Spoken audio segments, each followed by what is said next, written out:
श्री गुरुचरण सरोज रज निज मनु मुकुर सुधारि बरनौ रघुबर विमल जशोजोदाय कुपलचारि बुद्धिहीन तनु जानिके सुमिरो पवन कुमार बल बुद्धि विद्या देहु मोहि हरवु कलेश विकार। जय हनुमान ज्ञान गुण सागर जय कपीस तिहु लोक उजागर रामदूत अतुलित बलधामा अंजनी पुत्र पवन सुत नामा। प्रथम नाव वक्रतुंड दुसरे कदंत ते तिसरे कृष्ण पिंगाक्ष चवते गजवक्रते पाचवे श्री लंबोदर सहावे विकट नावते सातवे विघ्न राजेंद्र आठवे धूम्रवर्णते नववे श्री बालचंद्र दहावे श्री विनायक अकरावे गणपती बारावे श्री गजाननम। सर्व मंगल मांगल्ये शिवे सर्वार्थ साधिके शरण्ये त्र्यंबके गौरी नारायणी नमस्तुते। शांताकारं भुजगशयनं पद्मनाभं सुरेशं विश्वाधारं गगनसदृशं मेघवर्णं शुभांगं लक्ष्मीकान्तं कमलनयनं योगिविद्यानगम्यं वन्दे विष्णुभवभयहरणं सर्वलौकिकनाथं मनोजवं मारुततुल्यवेगं जितेन्द्रियं बुद्धिमतां वरिष्ठं वातात्मजं वानरायुतमुख्यं श्रीरामदूतं शरणं प्रपद्ये। कैलासराना शिवचंद्रमौळी फणींद्रमातां कुटे जळाळी कारुण्य सिंधु भव दुःख हरे तुझ वीण शंभो मज कोण तारी। महायोग पेटे तटे भीमरत्यम वरं पुंडरीकाय दातु समागत तिष्ठं तमानंद कंदं वर ब्रह्मलिंगं भजे पांडुरंगं।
ज्ञानेश्वरा करुणाकरा दयाळा तुमचा अनुग्रह लाधलो पावन झालो चराचरी।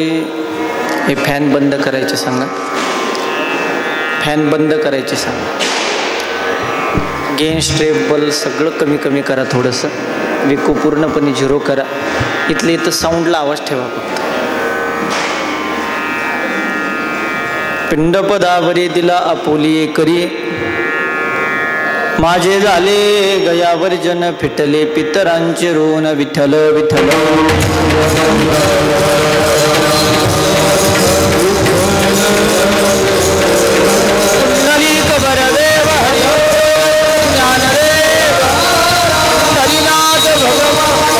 महारुद्र हनुमान गोरक्षनाथ भगवान काल भैरवनाथ भगवान सद्गुरु आत्माराम गिरीजी महाराज सच्चिदानंद साईनाथ भगवान बाळू मामा महाराज बोल रे भाई।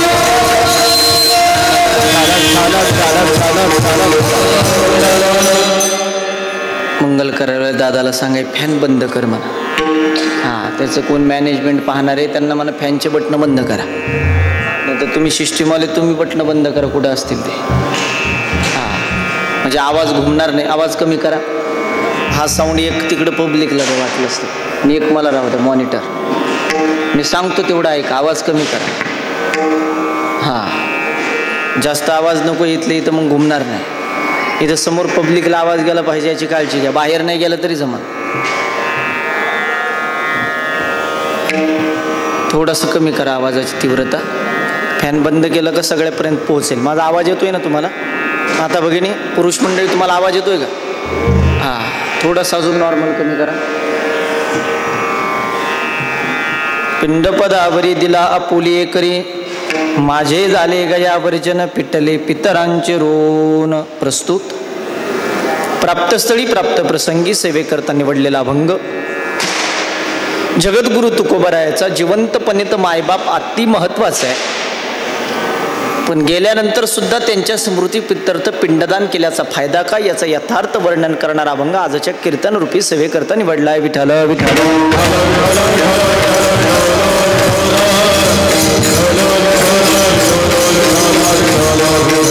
अभंगाची पार्श्वभूमी पाहण्याच्या अगोदर वारकरी संप्रदायाच्या दंडकाप्रमाणे थोडासा परिहार देणं ते गरजेचं आणि अगत्याचं आहे. किम कारणम, तुम्ही सर्वच या ठिकाणी एकत्रित आला त्याचं महत्त्वाचं आणि मुख्य कारण आपल्यातून निघून गेलेले कैलासवासी श्री, आवाज कमी करा दादा माझा, रंबाजी दामू पाटील सदाफळ यांना आपल्यातून जाऊन आज 1 वर्ष पूर्ण होत आहे आणि त्यांचं प्रथम पुण्यस्मरण या ठिकाणी नियोजित केलेलं आहे. त्यानिमित्ताने त्यांच्या घराण्यावरती प्रेम करणारे तुम्ही सर्व मंडळी या ठिकाणी उपस्थित आहात. त्यांच्या धर्मपत्नी गंगा भागीरथी मंदाबाई असतील, त्याचप्रमाणे त्यांचे चिरंजीव नंदकिशोर भाऊ असतील, त्यांची कन्या सौभाग्यवती रंजनाताई, सौभाग्यवती रोहिणीताई, त्यांचे भाऊ राधाकिशन भाऊ असतील, नानासाहेब भाऊ असतील, त्याचप्रमाणे त्यांचे नातू अभिनव भाऊ असतील, त्यांच्या सुनबाई विविताई असतील, नातू हर्षवर्धन असेल, असा मोठा परिवार. त्या परिवारावरती प्रेम करणारे तुम्ही सर्वच क्षेत्रातील मान्यवर मंडळी या ठिकाणी उपस्थित आहात, ज्यांच्या माध्यमातून तुम्हाला संत सज्जनांचं दर्शन झालं, कार्यक्रमाची संधी उपलब्ध झाली. ज्यांनी मला फोन केला, माझ्यावरती नितांत प्रेम करणारे आदरणीय आमचे रंगनाथ नाना शिंदे या ठिकाणी उपस्थित आहे. त्यांनी संपर्क केला, उगले महाराज जवळचा कार्यक्रम आहे, नातेवाईकांचा कार्यक्रम आहे, त्यानिमित्ताने तुम्हाला यावं लागेल. आमचे माधवभाऊ बोरकर या ठिकाणी उपस्थित आहे. उपस्थित असणारे सर्व गुणीजन मंडळी, परमपूजा आदरणीय गायन सम्राट माऊली महाराज वाबळे या ठिकाणी उपस्थित आहे. परमादरणीय वैभव महाराज वेलजाळे या ठिकाणी उपस्थित आहे. प्रमोद महाराजे, अभि महाराजे, मृदुंग सम्राट आपल्या परिसराचं भूषण, आदरणीय माझे परममित्र राहुल महाराज या ठिकाणी उपस्थित आहे. राहुल महाराजाकडे सगळे वारकरी शिक्षण संस्थेतले विद्यार्थी, विनयकरापासून सगळे मंडळी, वारकरी विचारधारा चॅनलचे मालक आदरणीय बनकर दादा या ठिकाणी समोर उपस्थित आहे. त्यांच्याही धन्यवाद या ठिकाणी व्यक्त करतो. समोर उपस्थित असणारे काही चेहरे परिचित आहे, तुम्ही सगळे नावं घेण्याजोगे, पण दिलगिरी व्यक्त करतो कुणाचाही नामोल्लेख न करता तुमच्या सर्वांच्या चरणी मी ज्यांचा फेटा बांधलाय, माझे गुरुवर्य महंत शांती ब्रह्म भास्कर गिरीजी महाराज, श्री क्षेत्र देवगड संस्थांचे मठाधिपती, ज्यांनी अयोध्येच्या राम मंदिराचं भूमिपूजन केलं, असं बाबांच्या चरणी आदरणीय डॉक्टर विकासानंदजी महाराज मिसाळ, बाबांच्या चरणी मस्तक हे पायावरी, मस्तक हे पायावरी,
मस्तक हे पायावरी वारकरी संतांचे. माझा आवाज कमी करा, पुढं द्या, माझा कमी करा कमी. गाणारी मंडळी अति गोडे, एकदा जोरात टाळ्या वाजवा त्यांच्यासाठी. त्याच्यापेक्षा वाजवणारे सुंदर आहे राहुल दादा करता एकदा जोरात टाळ्या वाजवा. त्यांच्या दोन्हीपेक्षा तुम्ही ऐकणारे हुशारी, तुम्ही तुमच्यासाठी एकदा टाळ्या वाजवा. आता तुम्ही सगळे चांगले म्हणलं, सांगणारा थोडे अडपट आहे का काय, सांगणारा हुशारीचे. 1-1.25 तास अति गोड चिंतन मला तुमच्यासमोर मांडायचं. निमित्त मात्र आहे पुण्यस्मरणाचा. अभंग घेतलाय तुकोबाचा.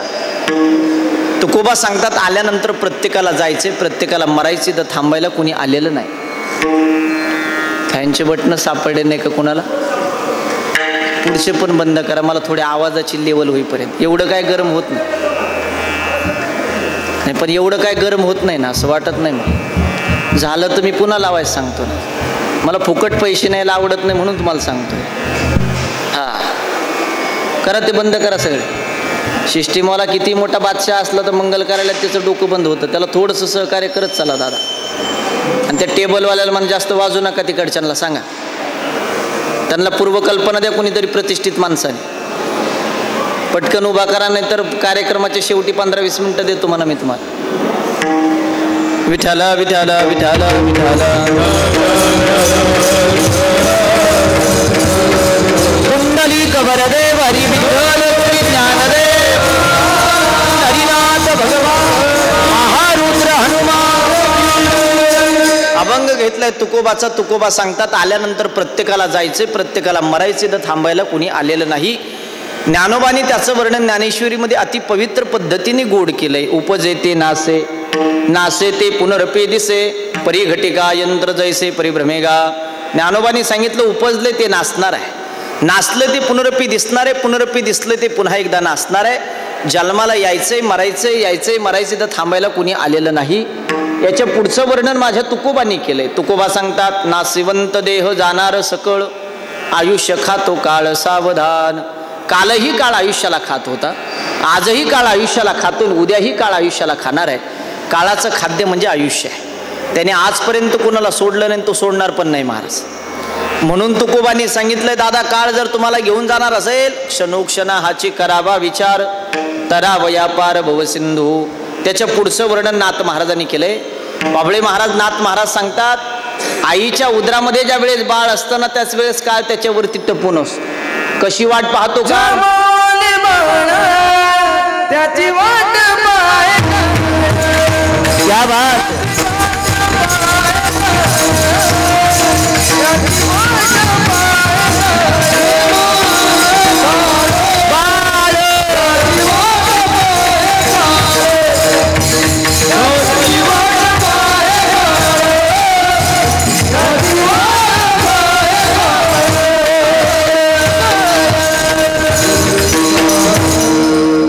प्रमाण दिलं त्यांनी. आईच्या उदरामध्ये ज्या वेळेस बाळ असताना त्याच वेळेस काळ त्याच्यावरती टपून असतो.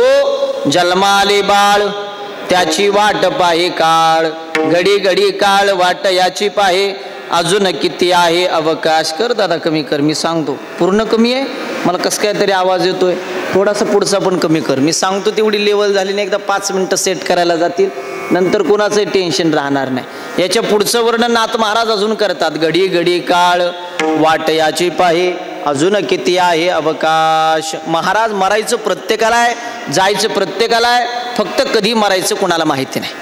कधी जन्माला यायचं हेही आपल्या हातात नाही, कधी मरायचं हेही आपल्या हातात नाही, पण कसं जगायचं 100% आपल्या हातात. वाक्य पुन्हा एकदा ऐका, माणसाचा जन्म माणसाच्या हातात नाही. तुम्ही म्हणाल उगले महाराज सायन्स पुढे गेलं, डॉक्टर डिलिव्हरीची डेट 9 महिने अगोदर देतो, तुम्ही म्हणता जन्म आपल्या हातात नाही. कसं शक्य आहे? पण कित्येक वेळेस डिलिव्हरीची डेट दिल्यानंतर सुद्धा अगोदर सिजर करावं लागतं. त्याचं काय म्हणजे कधी जन्माला यायचं आपल्याला माहिती नाही, कधी मरायचं हेही माहिती नाही. बसलेल्यापैकी कोणाला माहिती आहे का कधी मरायचं? दे बरं मला एखाद्या चिठ्ठीवरती टिपून एवढे वर्ष मी जगणार आहे म्हणा. आहे का कोणाची गॅरंटी आहे? आता तुम्हाला घरी जाऊ द्यायचं की नाही देवाच्या हातात आहे. टोकाचं वाक्य बोलू महाराज एक, आत घेतलेला श्वास सुद्धा बाहेर सोडायचं की नाही तुमच्या आमच्या हातात नाही. बाकी घेऊन काय बसले? अरे सकाळी उठलेला माणूस संध्याकाळी नीट घरी येईल का नाहीची गॅरंटी नाही. क्या भरोसा है इस जिंदगी का, साथ देती नहीं है किसी का, क्या भरोसा है इस जिंदगी का, क्षण भंगुर नाही भरवसा. वाह वाह,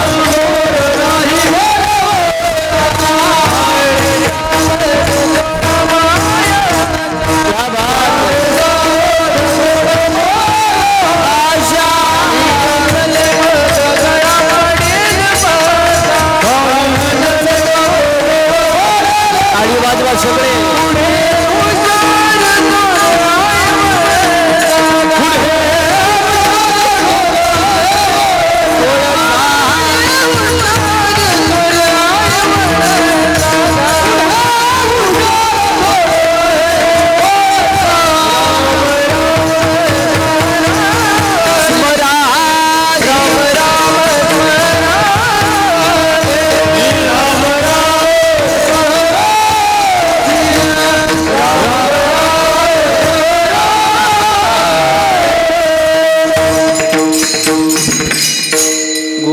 प्रमाण दिलं महाराज त्यांनी. माणसाचा क्षणाचा सुद्धा भरोसा नाही.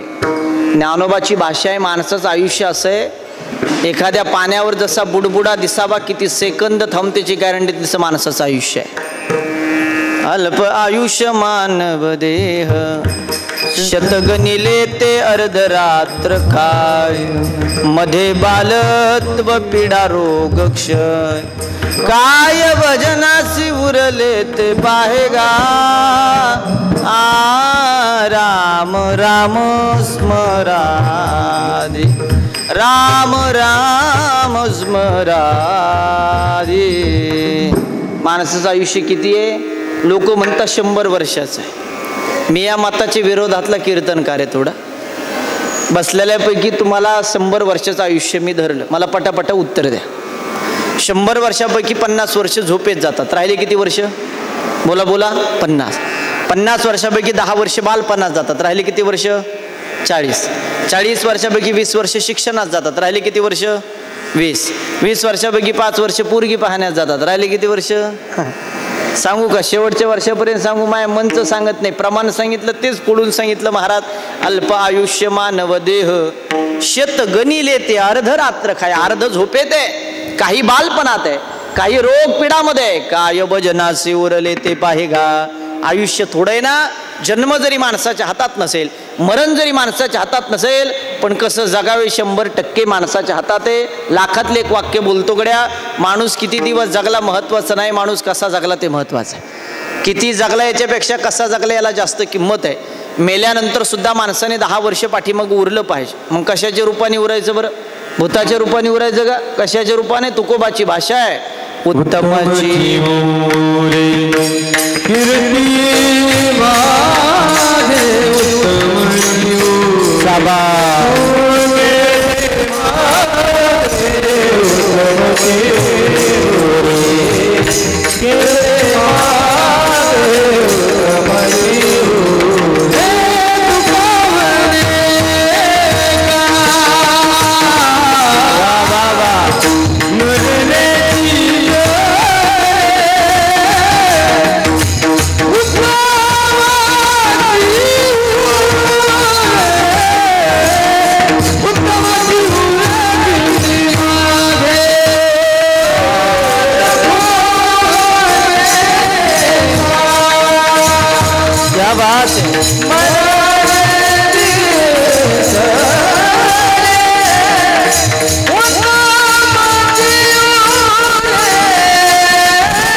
प्रमाण दिलं आमच्या वाबळे महाराजांनी. मेल्यानंतर सुद्धा माणसाने 10 वर्ष पाठीमागं उरलं पाहिजे गड्या. मग कशाच्या रूपाने उरायचं?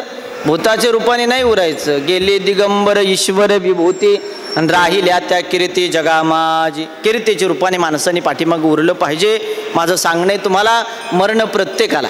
आता आपल्यातून निघून गेलेले कैलासवासी रंबाजी भाऊची आयुष्य रेषा जेवढी ठरलेली होती तेवढं त्यांना आयुष्य भेटलं. बसलेल्यापैकी ज्यांचा तुमचा जन्म झालाय, 5च्या दिवशी सटवीने एकदा टाकला तर तुमची आयुष्य रेषा उडली. ज्या दिवशी जन्म झाला त्या दिवशी मरणाची रेषा फायनल आहे. आणि माझं सांगणं वाक्य घरी घेऊन जा. जोपर्यंत तुमची आयुष्य रेषा बळकट आहे तोपर्यंत तुम्हाला प्रयत्न करूनही मरता येत नाही. आणि आयुष्य रेषा एकदा संपली ना का 100 डॉक्टर लोक पुढे लाईनीत उभा करा, त्याला जागता पण येत नाही. जिने तो जीवारी मापा भरे, जिने तो जीवारी मापा भरे, वा वा वा.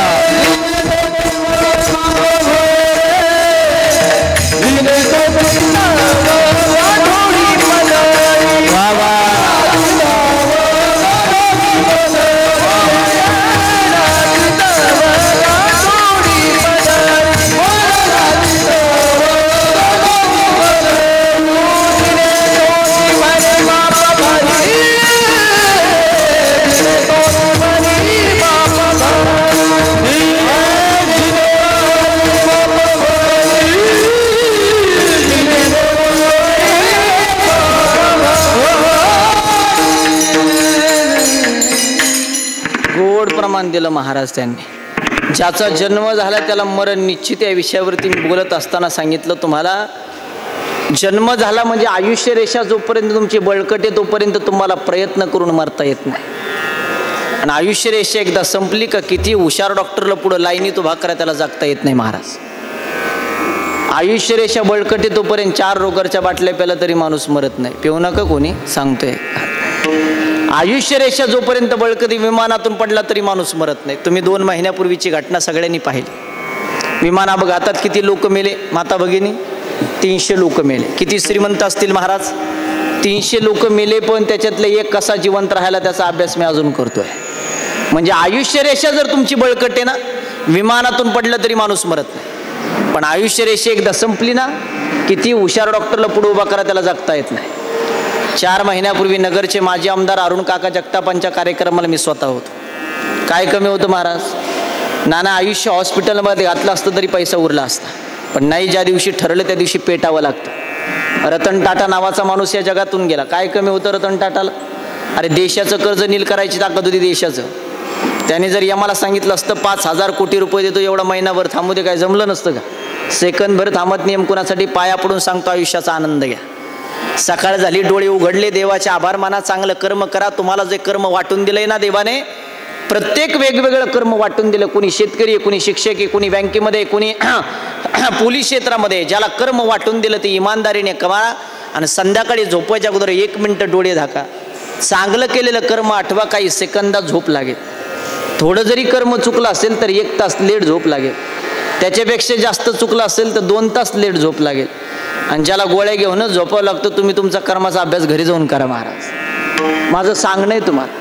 देव म्हणत नाही मंदिरात येऊन माझी पूजा करा महाराज. देव म्हणतोय तुम्हाला जे कर्म दिलं ते कर्म इमानदारीने कर. आणि कर्म करत असताना माझं नाव घे. उठता बैसता हरी बोला, दळीता कांडिता हरी बोला, भांडताना सुद्धा हरी बोला. माझं सांगणं आहे 1,500चा हप्ता बँकेतून घेताना सुद्धा हरी हरीच बोला. याच्या व्यतिरिक्त बोलत नाही. भगवंताचं नामस्मरण जगामध्ये श्रेष्ठ आहे. आयुष्य रेषा जर बळकट आहे तोपर्यंत मरता येत नाही. याचं उदाहरण सांगतो महाराज. बसलेल्यापैकी तुम्हाला एखाद्याला त्रास होत असेल, तो म्हणत असेल उगले महाराज आम्हाला मरणं गरजेचं आहे, आता देव आम्हाला घेऊन जाय. देव अशाला नेत नाही. आयुष्य रेषा बळकट आहे तोपर्यंत मरता येत नाही. मुंबईला एक प्रसंग घडला मध्ये. एका माणसाला पत्ते खेळायचा नाद होता महाराज. आपल्या राहता परिसरामध्ये त्याला आपण जुगार म्हणतो. सकाळी उठल्यापासून संध्याकाळी झोपेपर्यंत आयुष्य त्यांनी पत्त्यामध्ये घालवलं. घरातला पैसा संपला आणि चिडचिड झाली. बायकोनी नवऱ्याला सांगा आयुष्य पत्त्यामध्ये घालवलं. काय त्या पत्त्यावाल्याच्या नादी लागला. घरात 2 रुपये शिल्लक नाही. दिवाळी नावाचा सण 15 दिवसावरती आला. 2 लेकरं आहे, त्यांना कपडे आणावे, फटाके आणावे. काय त्या पत्त्यावाल्याच्या नादी लागला.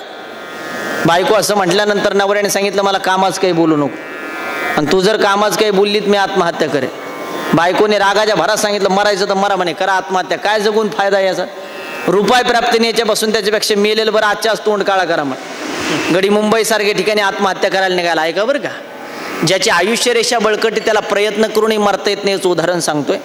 मुंबईसारख्या ठिकाणी गडी निघाला, ब्रिजवरती गेला. ब्रिज कळतं आपल्याला, आपण हुशार मंडळी सगळे. खालून रेल्वेचा रोड गेला होता. गड्याला वाटलं ब्रिजवरून रेल्वेच्या रोडावर उडी मारावी, जीवन संपून जाईन. पेपरला बातमी नाही, टीव्हीला बातमी नाही. मरण्याकरता गडी ब्रिजवरती चढला. पण गड्याची आयुष्य रेषा बळकट ऐका. रेल्वे यायची वाट पाहू लागला. रेल्वे यायला सुरुवात झाली. गड्याने ब्रिजवरून रेल्वेच्या रोड उडी मारली. पण राहुल महाराज गड्याची आयुष्य रेषा बळकट. खालून एक भाजी विकणारा माणूस चालला होता महाराज. त्याच्या डोक्यावरती मोठी टोपली ठेवलेली होती, त्याच्यामध्ये मेथीच्या जुड्या ठेवलेल्या होत्या. आपण सगळे शेतकरी, जास्त सांगायची गरज नाही. मरण्याकरता गड्याने ब्रिजवरून उडी मारली. गड्याला वाटलं रेल्वेच्या रुळावर पडेल, पण गड्याची आयुष्य रेषा बळकट. हे रेल्वेच्या रुळावर नाही पडलं, हे भाजीवाल्याच्या टोपलीत पडलं. पण या गड्याच्या आयुष्य रेषा बळकट हे भाजीवाल्याच्या टोपलीत पडलं. हे जगलं, पण 70 किलोचा बोजा एका टायमाला पडल्यामुळे भाजीवाला जागेवर गेलं. ज्या भाजीवाल्याने सांगितलं होतं मेथीच्या जुड्या विकून लेकराला दिवाळीचे फटाके घेऊन तिथे स्मशानभूमीत गेलं. आणि ज्या बायकोला वाटलं आपल्या घरातली बॅद गेली बुवा, ते दुपारून 2ला जेवायला घरी आलं. ज्याची आयुष्य रेषा बळकट आहे त्याला प्रयत्न करूनही मरता येत नाही.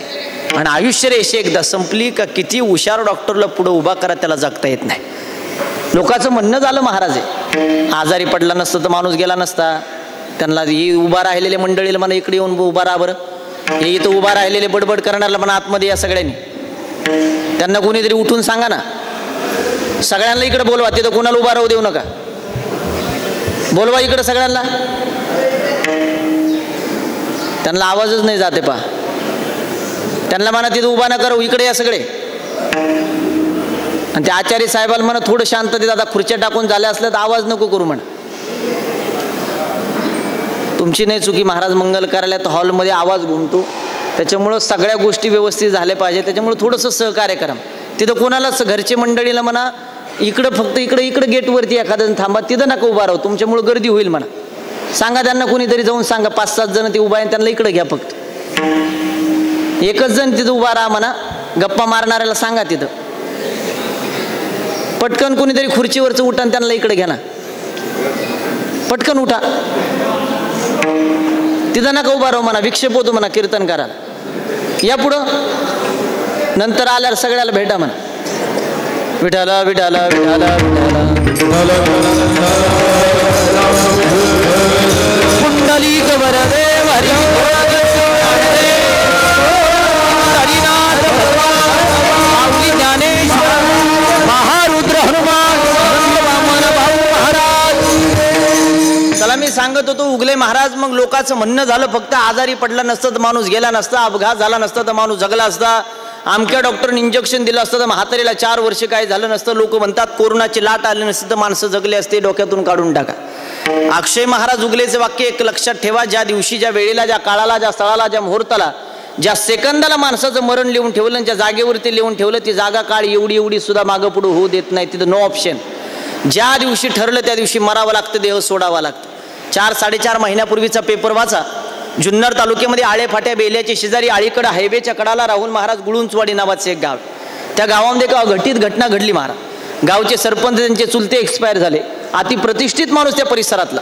स्मशानभूमीमध्ये असा अंत्यविधी सुरू झाला. माणसाला समोर पेटवलंय, मोजून 10 मिनिटांमध्ये अंत्यविधी संपणार आणि लोक घराकडे निघणार.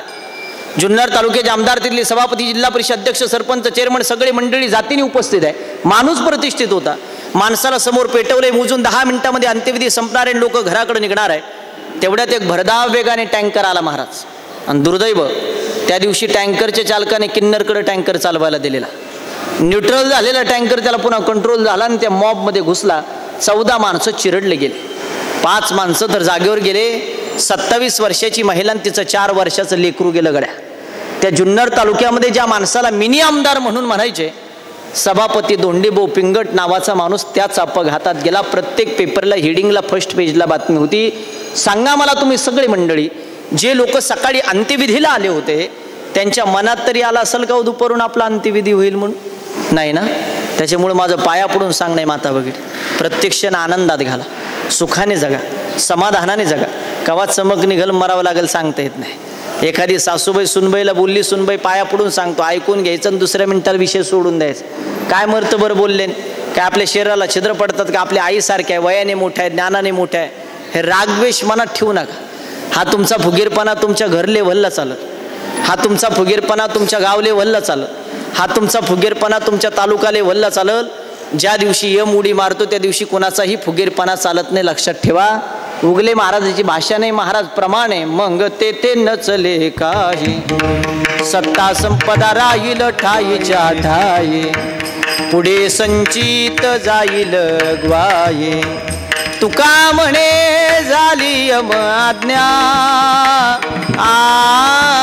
मग तेथे नचले काय. महाराज एकदा यमाने उडी मारली का तिथं कोणाचं वशिला चालत नाही.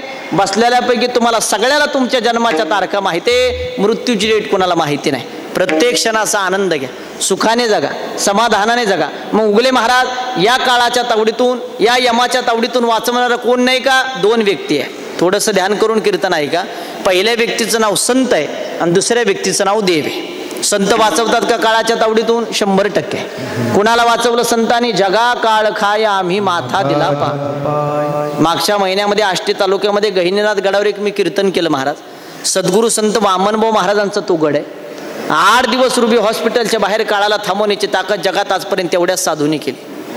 बरोबर भगवान बाबाच्या पुण्यतिथीनंतर 8व्या दिवशी सद्गुरू संत वामनभाऊ महाराजांची पुण्यतिथी येते. जगा काळ खाय आम्ही माथा दिला पाय. कधी आलात? सद्गुरू संत शेख मोहम्मद महाराजांची संजीवन समाधी वाहिऱ्या नावाच्या गावात.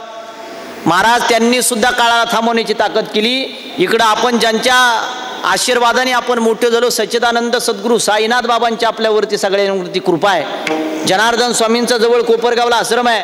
साक्षात भगवान शंकराचा अवतार असणारे जनार्दन स्वामींनी सुद्धा काळाला काही काळ थांबवलं. म्हणजे संत परंपरा श्रेष्ठ आहे. दुसरी व्यक्ती कोणती काळाच्या तावडीतून वाचवणारी? तिचं नाव देव आहे. देव वाचवतो का? 100%. कुणाला वाचवलं? समृद्धी महामार्गावरती एक बस पलटी झाली, आपण सगळ्यांनी बातमी पाहिली, 26 जण जळून मेले महाराज. देव कसा वाचवतो ऐका. त्याच्यानंतर 2च तासाने सप्तशृंगी गडावरून बस खाली कोसळली, 400 फूट बस खाली पडली, 18 शीट होते, एक म्हातारी मेली, 17 जशी तशी जिवंत आहे. कसा वाचवतो देव? दुसऱ्या दिवशीचं पेपरचं कात्रण दाखवलं मी तुम्हाला. अक्कलकोट रस्त्याला बस चालली होती, 55 माणसं बसमध्ये प्रवास करत होते. ड्रायव्हरच्या चुकीमुळे झाडावरती बस जवळ आदळली. या दोन्ही बसपेक्षा भयानक अपघात त्या बसचा झालाय. पण 55 लोक अक्कलकोटला जात असताना प्रत्येकाच्या मुखामध्ये स्वामींचं भजन चालू होतं. एवढा भयानक अपघात झाला, पण एकाही माणसाच्या डोक्याच्या केसाला धक्का सुद्धा लागला नाही. सांगा ही कृपा कुणाची आहे? ही कृपा त्याची आहे. त्याने तुम्हाला वाचवायचं ठरवलं, दुनिया विरोधात जाऊन द्या, ते डोक्याच्या केसाला धक्का लागू देत. पण देवाच्या मनात नसेल. पारनेर तालुक्यामध्ये कान्होर पठार नावाचं गाव आहे, 700 कोटी रुपयाचा मालक माझ्या समोर मेला. दोन्ही पुण्यस्मरणाचे कीर्तन मी स्वतः केले. त्याच्यामुळे माता भगिनी माझं पाया पडून सांगणं आहे, उठता बैसता हरी बोला, चालता बोलता देवाचं नामस्मरण घ्या. कारण काळाच्या तावडीतून वाचवणार जर कोण असेल तर त्याचं नाव देवे. तुका म्हणे तुझ सोडविना कोणी, एका चक्रपाणी.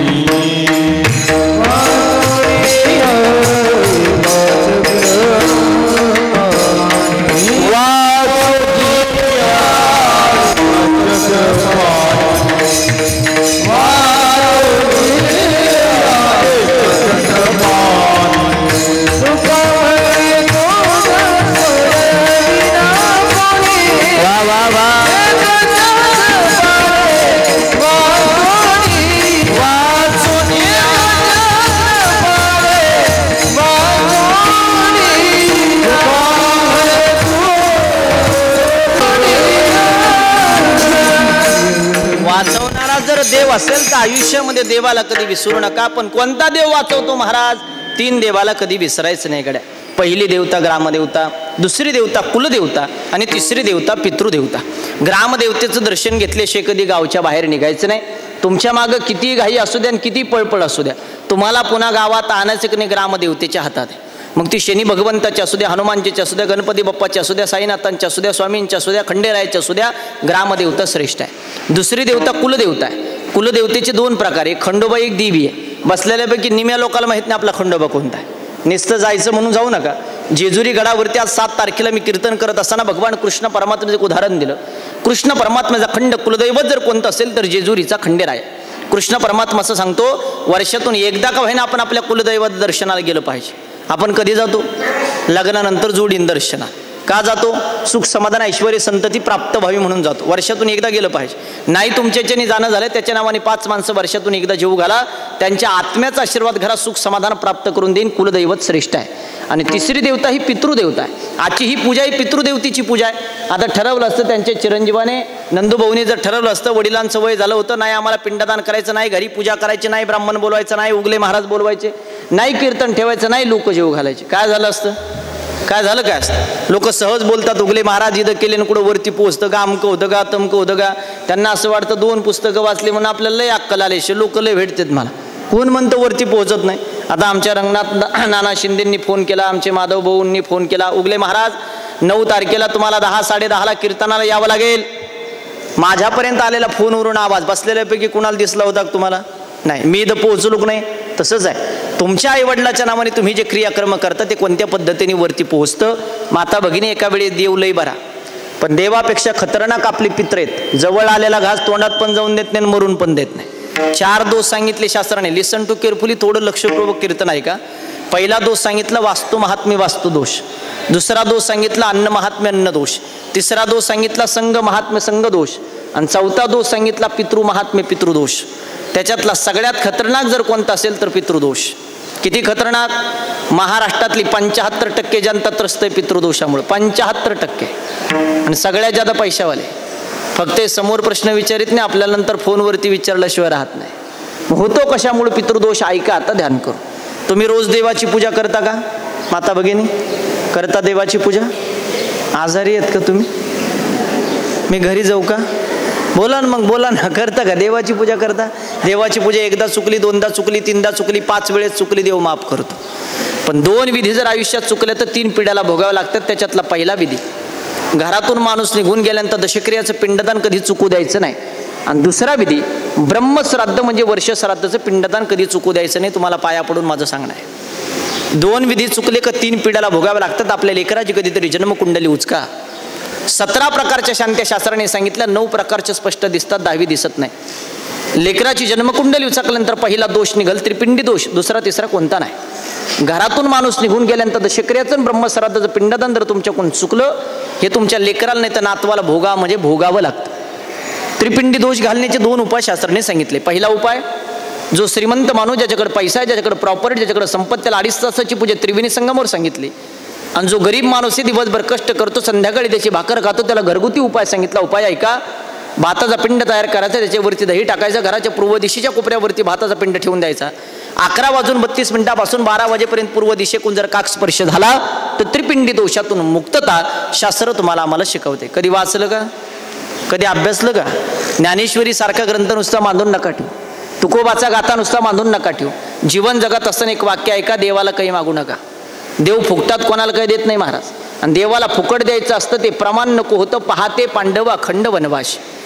जगाचा बाप कृष्ण परमात्मा 24 तास पांडवासमेत राहिला, त्यांना काही दिलं नाही. तुम्हाला आम्हाला देव द्यायला येणार आहे का? देव देत नाही या मताचं मी अजिबात नाही. आमच्या संताचं प्रमाण आहे, देव देतो कधी, घेसे ते वादेसे आईसा अससी उदार, देव घेतल्याशिवाय देत नाही. जगद्गुरु तुकोबाराला साधकाने प्रश्न केला, तुम्ही सांगता देवाला मागू नका, यश कीर्ती संतती संपत्ती आम्हाला प्राप्त करायची, आम्ही मागायचं कुणाला?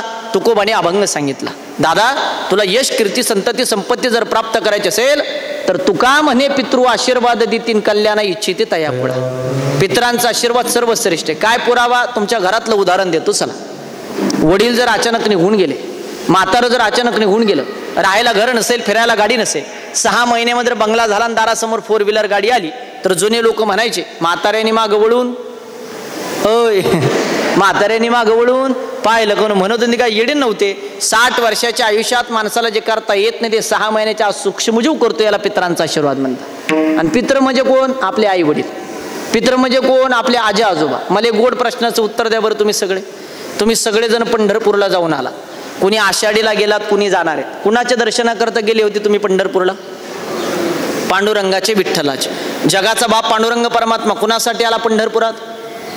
पुंडलिकासाठी. काय केलं पुंडलिकाने? माय बापाची सेवा. करेक्ट आणि समर्पक उत्तर इथपर्यंत तुम्ही दिलात. मग माय बापाच्या सेवेमुळे जर 28 युगापासून जगाचा बाप विटेवरती उभा राहत असेल पंढरपुरात, त्याच माय बापाच्या नावाने पिंडदान अन्नदान केल्यानंतर जगाचा बाप तुमच्या घराण्यावरती कृपा करणार नाही असं कोणी सांगितलं तुम्हाला? आणि पित्र किती खतरनाक आहे, कधी वाचायचं असेल तर माझ्या हित करणाचं चरित्र वाचा. ते पाठीमागचे बसलेले तुम्हाला विनंती आहे, पाठीमाग बाहेर बसलेल्याला विनंती, महाराज पैसे देऊन बोलवलाय म्हणा, आणि तू मिनिटाचे पैसे घेतो म्हणा. अति महत्वाच्या गप्पा असेल तर बाहेर जा. तुम्ही मला पुन्हा बोलवा नका बोलू, त्याच्याशी काय हरकत नाही, पण थोडंसं नियमाचं पालन करत चला महाराज. तुमची चुकी नाही महाराज. शिर्डी सगळ्यात श्रीमंत झाली कमी काळात. माझं पाया पडून सांगणं आहे तुम्हाला. बाकीचे ऐकून घेत असतील, मला फुकट पाकिट न्यायला आणि पैसे न्यायला आवडत नाही महाराज. काही काय ना 2 संदेश तुमच्यापर्यंत पोहोचले पाहिजे, याच्यासाठी एवढ्या लांबचा प्रवास करून आलो. माझं काय आता 10 मिनिटात 12 वाजतील, मी सोडलं, माझ्या पगारात कुठे 1 रुपये कमी होणार आहे का? अरे पण तुम्ही काहीतरी घेऊन जा ना कीर्तन करा. उगत ठेवायचं म्हणून ठेवायचं, आरडाओरडा करायचं, पाया पडून सांगणार. मंगल कार्यालय त्यांनी उपलब्ध केलं, सगळं आपल्यासाठी खर्च केला, ना आपण जर त्याच्यामध्ये सहभागी होत नसाल तरी आपलं दुर्भाग्य आहे. एक थोडा वेळ सहकार्य करा. तुम्ही माझ्यापेक्षा सगळी ज्येष्ठ श्रेष्ठ आहे, आणि आपापसात बडबड करू नका. मोकळा कार्यक्रम असता तर मी तुम्हाला म्हणलो असतो काही करा, पण मंगल कार्यालयात मग तुमचा आवाज जास्त येतो आहे. चला, माझं सांगणं आहे, तुम्हाला ओरिजिनल जर पित्राची ताकद पाहिजे असेल तर कर्णाचं चरित्र वाचा. कर्णाला मेल्यानंतर 15 दिवस मृत्यू लोकात यावं लागलं. गेलेल्या पित्राच्या माध्यमातून पिंडदान अन्नदान करण्यासाठी तेव्हापासून पितृपक्ष चालू झालाय. आता 15 दिवसाचा पितृपक्ष झाला. त्या 15 दिवसामध्ये आपण एक पाहुणा बोलवतो, पित्र म्हणून जेव घालतो. आहे का तुमच्याकडे प्रथा? आहे आजीबाई? पित्र जेव घालायची प्रथा आहे का? कधीपासून चालू झाली ती? अक्षय तृतीयाला लोकांनी पित्र जेव घातले. कधीपासून प्रथा चालू झाली? कर्णापासून. कर्णाला मेल्यानंतर मृत्यू लोकात यावं लागलं. तुम्ही आम्ही कोणत्या झाडाचा पाला आहे? पण लोक सहज बोलतात, कशाचे पितरण, कशाचे काय इथे गेले, कुठं वरती पोचतं का, मेला त्याची माती झाली, कशाचा स्वर्ग, कशाचा नर्क. महाराज लोकांचा, ब्राह्मण लोकांचा धंदा झाला आणि पैसे कमवायचे. त्यांनी कान उघडे करून ऐका गड्या. तुमचा एखादा प्रश्न असेल, कीर्तनानंतर माझी भेट घ्या. माझं व्हिजिटिंग कार्ड नंबर मी तुम्हाला देईल, किंवा यूट्यूब इंस्टाग्रामला अक्षय महाराज उगले नेवासा नाव टाका, कुठेही नंबर भेट. तुम्हाला कोणताही प्रश्न असेल बिंदास मला फोन करा, तुम्हाला उत्तर द्यायला मी समर्थ आहे. पण विनाकारण उठसूट कोणी हिंदू धर्माच्या रूढीपर्यंत टीका करायचा कोणाला अधिकार नाही. काही वाचायचं नाही, काही नाही. फेसबुक पहा, इंस्टा बघ, व्हॉट्सअप बघ, कधीतरी संतांचे ग्रंथ उघडा. आणि ज्यांचा पित्रावरती विश्वासच नाही ना त्याने माझ्या समेत पैठणला चला. पैठण माहिती आहे तुम्हाला? श्रीमंत साधुनाथ महाराजांचं गाव. श्रीमंत साधुनाथ महाराजांनी मृत्यू लोकावरचे माणसं पित्र म्हणून जेवायला बोलवले. ते आले नाही तर स्वर्गीचे पित्र खाली जेवायला पैठणचा इतिहास आहे. त्या श्रीमंत साधुनाथ महाराजांना कलियुगात विसरून जमणार आहे का आपल्याला? त्यांचे एवढे श्रीमंत आपण नाही. पण कधी कळतं तुम्हाला मग पिंडदानाचं महत्त्व? आता घरी तुम्ही पूजा संपन्न करून सगळे या ठिकाणी आलात, कधी कळतं त्या पूजेचं महत्त्व? कधी कळतं पितरांच्या आशीर्वादाचं महत्त्व? आपल्या परिसरात अजून बरं आहे. मुंबई, कोकण, मावळ, भिवंडी या पट्ट्या जर मी कीर्तन प्रवचन तर अवघड परिस्थिती महाराज लोकांची. कधी कळतं लोकांना पिंडदानाचं महत्त्व? आपले पोरं पोरी 30-30, 35-35 वर्षाचे होतात, पोरांचे लग्न जमत नाही, पोरींना नोकऱ्या लागत नाही. त्यावेळेस आपण ब्राह्मणासमोर आणि महाराज लोकांसमोर जन्मकुंडली घेऊन फिरतो. त्याच्या अगोदर तुम्हाला कळू नये?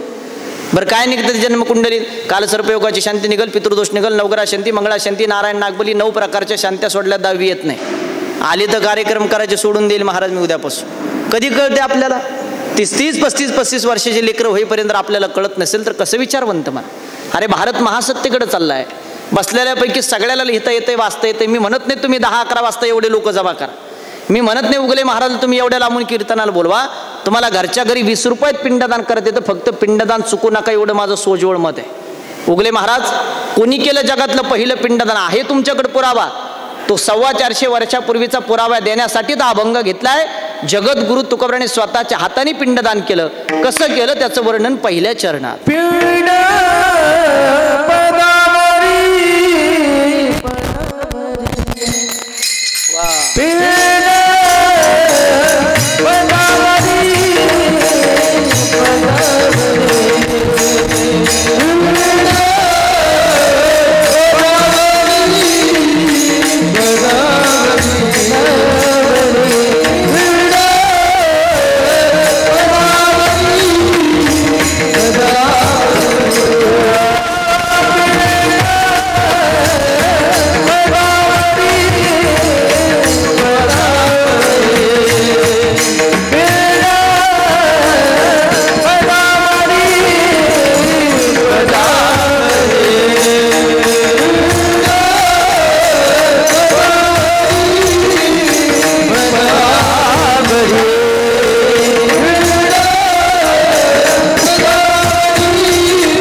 आम्ही पिंडदान करू. त्याच्यात नवल नाही, 425 वर्षापूर्वीचा पुरावा देण्यासाठीचा अभंग घेतला. महाराज कुणी केलं जगातलं पहिलं पिंडदान? 425 वर्षापूर्वी माझ्या तुकोबांनी पिंडदान केलं. ते पण एका पिढीचं नाही केलं महाराज, 8व्या पिढीपासून केलं, विश्वंभर बाबापासून. आणि जगाला उपदेश केला. पिंड पदावरी दिला आपोली एकरी, माझे झाले गया वर्जन, फिटले पितरांचे ऋण. उगले महाराज नाही आम्ही पिंडदान केलं, नाही आम्ही श्राद्ध कर्म केलं, नाही आम्ही पित्र जेवू घातले. काय परिणाम? माझी भाषा सांगू का तुकोबाची? तुकोबाची भाषा सांगतो. तुकोबा म्हणतात तुमच्याकडून जरी घडलं नाही, लोक म्हणतात नाही आम्ही आईचा दावा केला नाही, आम्ही श्राद्ध कर्म केले नाही, आम्ही पितृजेव घातले नाही, आम्ही पिंडदान केलं. तुकोबाची भाषा आहे, तुकोबा म्हणतात तुमच्याकडून जरी घडलं नाही, आहा कट्टा त्याचे करीती पितर. पुन्हा एकदा वा वा पुत्र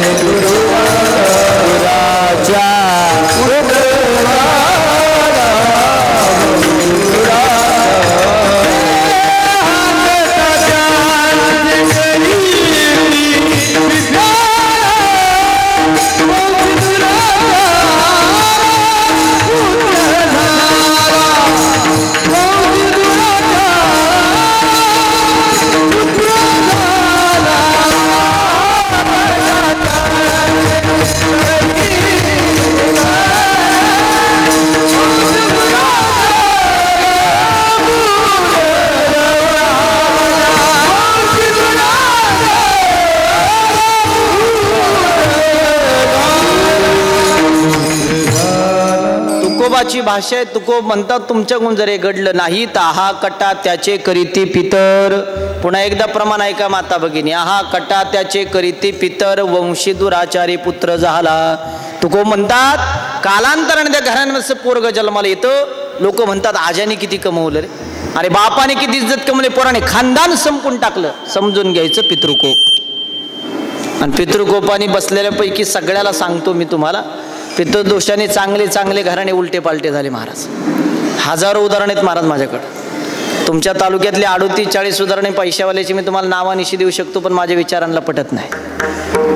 माझ्या व्यतिरिक्त उद्या परवा नाशिक त्र्यंबकेश्वरला जा आणि निवांत जा.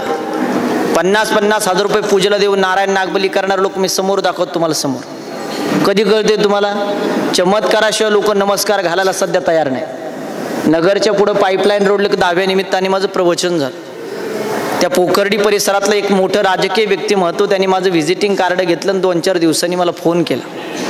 लोक कार्यक्रमानंतर कोणी नंबर घेतं, कोणी यूट्यूब इंस्टाग्रामवरून नंबर घेऊन विचारतात प्रश्न. तुमचा अधिकार आहे, तुमचा हक्क आहे, तुम्ही 100% विचारा. त्यांनी मला 2-4 दिवसांनी फोन केला. उगले महाराज बोलताय? म्हणलं उगले महाराज बोलतो. आमच्या मुलीची जन्मकुंडली म्हणे 37 वर्ष, पुरीचं वय 1.5 लाख रुपये महिने, अजून लग्न नाही झालं. काय करायचं रे त्या पैशाचं? किती उदाहरणं देऊ तुमच्या परिसरातल्या पोरांचे मी तुम्हाला. मग एखाद्याच्या घरी गेलो, लोक सांगतात 1 मिनिट रस्त्यावरती गेला, अपघात झाला, जागेवरती जावं लागलं. मी जिथं राहतो तिथं सुप्याच्या पुढं गटेवाडी म्हणून गाव आहे, 2 महिने ते का घरातले 6 ॲक्सिडेंट झाले. मग लोक सांगतात गडगंज प्रॉपर्टी, पैसा होता संपत होती, गरज त्यांनी फाशी घेतली तर फुडून मेला. पैसा असून त्याचं पोरगं औषध पिऊन मेलं. पैसे आता भरपूर इसतात, रुपया शिल्लक राहत नाही. उगले महाराज गडगंज प्रॉपर्टी समाधान नावाची गोष्ट नाही. कोट्याधीश रुपयाचा बंगल्या, घरात वाद किटकिट भांडणं सतत चाललं असं वाटतं. घरी पण जाऊ नये, कुणाचं तोंड पण पाहू नये. कुणाकडे पण गेला तर पितृदोष सांगतात. सत्ता संपत्ती पैसा गडगंज आहे. पोरांच्या लग्नाला थोडक्यानं अडथळे, कुणाकडे पण गेला तर पितृदोष सांगतात. या सगळ्या प्रश्नाचा अभ्यास करायचा असेल तर माझ्या विरेती एकदा तरी गरुड पुराण नावाचा ग्रंथ वाचा. 11 पुराणापैकी पद्मपुराण, गरुड पुराण श्रेष्ठ सांगितलं. त्याच्यामध्ये उल्लेख आहे पितरांची कृपा असेल तर कमी काळात भरभराट आहे. पित्र नाराज असतील तर कमी काळामध्ये माणसाची बर्बादी आहे. तुम्ही विश्वास ठेवा, नका ठेवू. मी महाराष्ट्रभर फिरतो, मला माहिती आहे. पिंडदान तुम्ही आम्ही करतो, त्याच्यात नवल नाहीये महाराज. ज्याच्या सत्तेश्वर वृक्षाचं पान हलत नाही त्याला मी राम म्हणतो.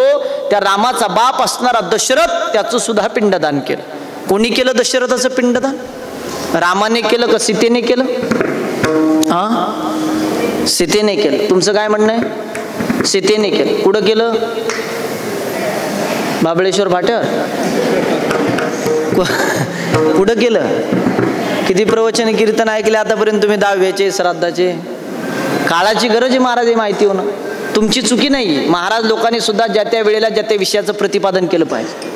आज तुम्ही लाखो रुपये खर्च करता पण त्याचा मतितार्थ माहिती असेल, तुमचं दुर्भाग्य आहे. तुम्ही उत्तर बरोबर दिलं पण थोडे चुकले. जगातलं पहिलं पिंडदान दशरथाचं रामाने नाही केलं, सीतेनेच केलं, पण फल्गू नदीच्या पात्रात केलं. नाव लक्षात ठेवा. त्याच फल्गू नदीच्या पात्रामध्ये अहिल्याबाई होळकरांनी पिंडदान केलं. माझ्या वाचनात गेलेला सगळ्यात श्रीमंत राजा रावण आहे. सगळ्यात श्रीमंत. किती श्रीमंत रावण? जेवढी महाराष्ट्राची कर्जमाफी त्याचं लाईट बिल होतं बाबा, एवढा श्रीमंत. किती श्रीमंत रावण? पाबळे महाराज त्याची लंका सोन्याची होती. इथं एक अंगठी सोन्याची असली, आम्ही 10 वेळेस पंक्तीत त्याला हे वाढ भात वाढ वरण वाढ, भात वाढ आमच्या अंगठी दिसा म्हणून. काही काहीच्या गळ्यात 2च तोळ्याची साखळी राहते पण शर्टाच्या बाहेर काढून हिंडत आहेत. बाप्पा त्याची लंका सोन्याची होती. मारुतरायनी लंका तर लंका जाडीच होती पण त्याची दाढी पण पेटून आला होता. हनुमंत महाबळीन दाढी रावणाची जाळी, लय मीपणा करू नका, चांगली मातीत घातली त्याने. एवढा श्रीमंत रावण त्याचं सुद्धा पिंडदान केलं. कोणी केलं रावणाचं पिंडदान?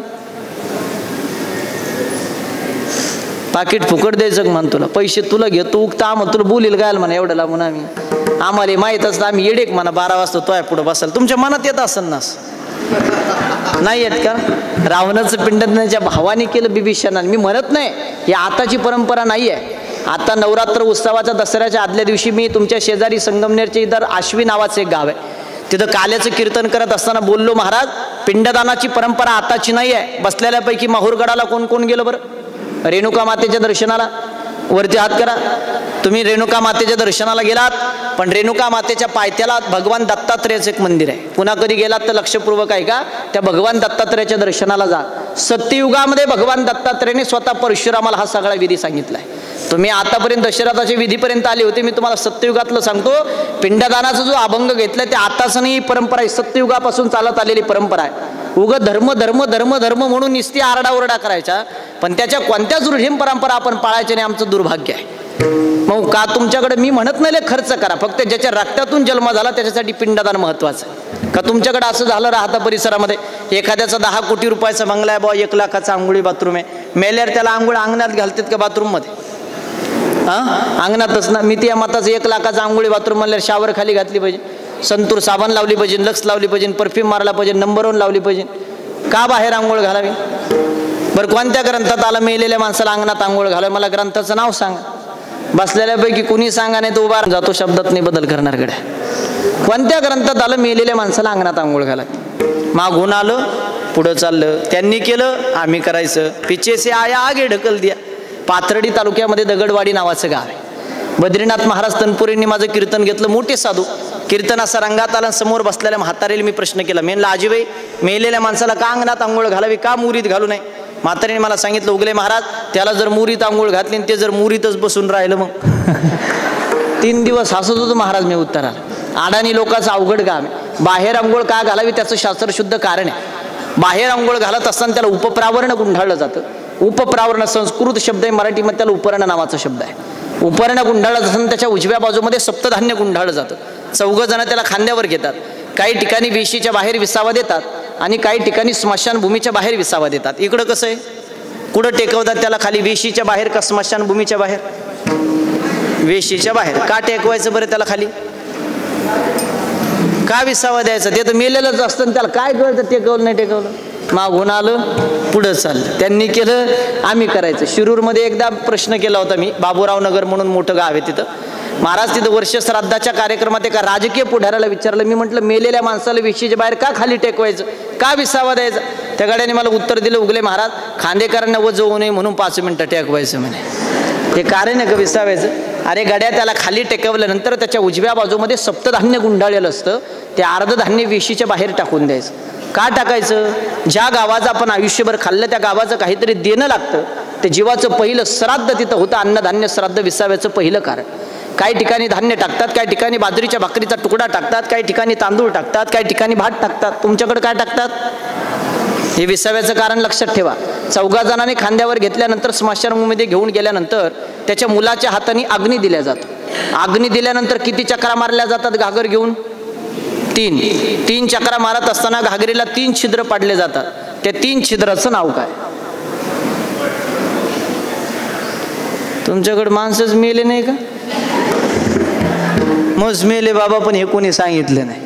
हे सांगायकरता आमच्या रंगनाथ नानाची, आमच्या माधव भाऊंची इच्छा होती, उगले महाराज तुमचं कीर्तन झालं पाहिजे. फॅमिली मोठी आहे, मोठा गोतावळा आहे आणि या अनुषंगाने या सगळ्या गोष्टी आपल्याला माहिती झाल्या पाहिजे रे. बरं नाही तुम्हाला 3 छिद्राचं नाव माहिती, विषय सोडा. घागरेला छिद्र खालून वर पाडावे का वरून खाली पाडावे? वरून खाली. असं कोण सांगितलं तुम्हाला? मागून आलं पुढं चाललं. त्यांनी केलं आम्ही करायचं. गरुड पुराणाचा 8वा अध्याय जगाला शिकवतो, छिद्र पाडताना खालून वर पाडावे. पण खालून वर पाडायला गेलं का घागरीतलं पाणी लवकर गळून जातं म्हणून आपल्याकडे वरून खाली चालू केले. आलं का तुमच्या डोक्यात? महाराज कुडलले होते, लक्षात ठेवू नका. मी काय सांगतोय घरी घेऊन जा. पहिल्या छिद्राचं नाव रस, दुसऱ्या छिद्राचं नाव तम, तिसऱ्या छिद्राचं नाव गुण, पुरावा ज्ञानोबाचा हरिपाठ नावाचा ग्रंथ. प्रमाण 7, 5, 3 दशकांचा मेळा, एक तत्वी कळा दावी हरी. 3 प्रकारचे गुण, राजस तामस आणि सात्विक. पहिलं छिद्र पडला आत्मात्मध्ये गेला, दुसरं पडला आत्मात्मध्ये आला बाहेर आला, तिसरं पडला आत्मात्मध्ये गेला. त्याच दगडाने त्या घागरेचा भुगवटा केला जातो. त्या दगडाचं एक विशिष्ट प्रकारचं नाव आहे. त्या दगडाला काय म्हणतात?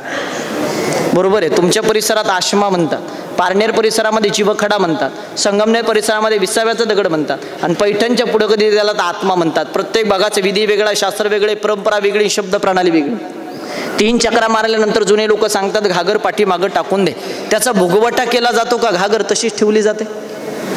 भुगवटा का करायचं बरं? भुगवटा नाही माहिती तुम्हाला. बोंब मारल्या जाते, घरी निघाल्यानंतर जुना माणूस त्याच्या हाताला पकडतो आणि जुना माणूस सांगतो आता पाठीमागं पाहू नको. का नाही पाहायचं पाठीमागं? मेलेली माणसं दिसतात का? मग ते आपले मागे येतात का? काहीच माहित नाही तुम्हाला. जेवायला काय केलंय आता?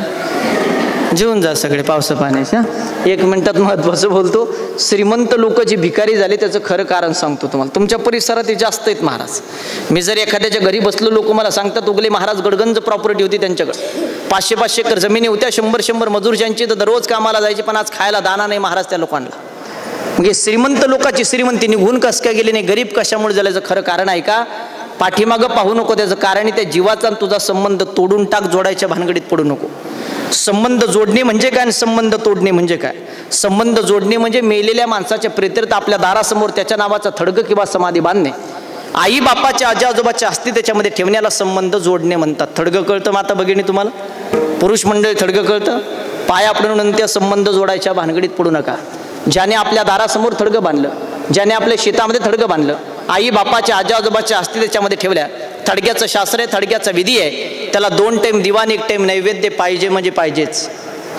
आणि 12 वर्ष जर थडग्याच्या वहेलना जर झाली तर ते घर फिरवायला कारणीभूत आहे. तुम्ही माझ्याबरोबर चला सोनई भागात, मी नावानिशी घर दाखवतो. 15 वर्षापूर्वी ज्यांच्याकडे जागिरी होती, फुगिरी होती, पाटील होती, रुबाब होता, थाट होता, 500-500 एकर जमिनी होत्या, 100-100 मजूर ज्यांची, तर रोज कामाला जायचे. कोणी आईबाप गेल्यानंतर दारासमोर थडगे बांधले, कोणी आजी आजोबा गेल्यानंतर शेतामध्ये थडगे बांधले. आई बापाच्या आजी आजोबाच्या अस्थी त्याच्यामध्ये ठेवल्या. 12 वर्ष त्याला दिवा नाही, 12 वर्ष त्याला नैवेद्य नाही. 15 वर्षापूर्वी ज्यांच्याकडे जागिरी फुगिरी पाटीलकी होती, 2019-20ला ते लोकांच्या कपाशीतलं काँग्रेस उपटायला जातात, त्याला पितृदोष म्हणतात. जेवढा सोपा तेवढा अवघड आहे. आता अक्षय महाराजांनी तुम्हाला सांगितलं, तुम्ही घरी गेल्यानंतर थडगं बांधलेलं असलं, माता भगिनी उद्यापासून त्याला दिवा द्याल, त्याच्यामध्ये अस्थी ठेवलेलं असेल, परवा दिवशीपासून तुम्ही त्याला नैवेद्य द्याल. तुमचे पोरं करतील याचं काय भरोसा?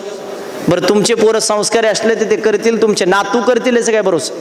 हस्ती नावाची अशी गोष्ट आहे, 13 दिवसाच्या आत वाहत्या पाण्यात सोडावी, हस्ती घरात ठेवू नये. सोपा प्रश्न करू मी तुम्हाला, तुम्ही सगळे हुशारे म्हणून, तुम्ही सगळे चेहरे हुशारे म्हणून एक सोपा प्रश्न विचारतो. हस्ती पवित्र का अपवित्र? हस्ती पवित्र का अपवित्र? अपवित्र. पवित्र म्हणावं तर हस्ती विसर्जित करून आल्यावर तुम्ही स्नान का करता त्याचं उत्तर मला द्या. आणि तुम्ही म्हटले अपवित्र आहे तर त्याच्यातून आपला जन्म झाला, मग कस काय अपवित्र?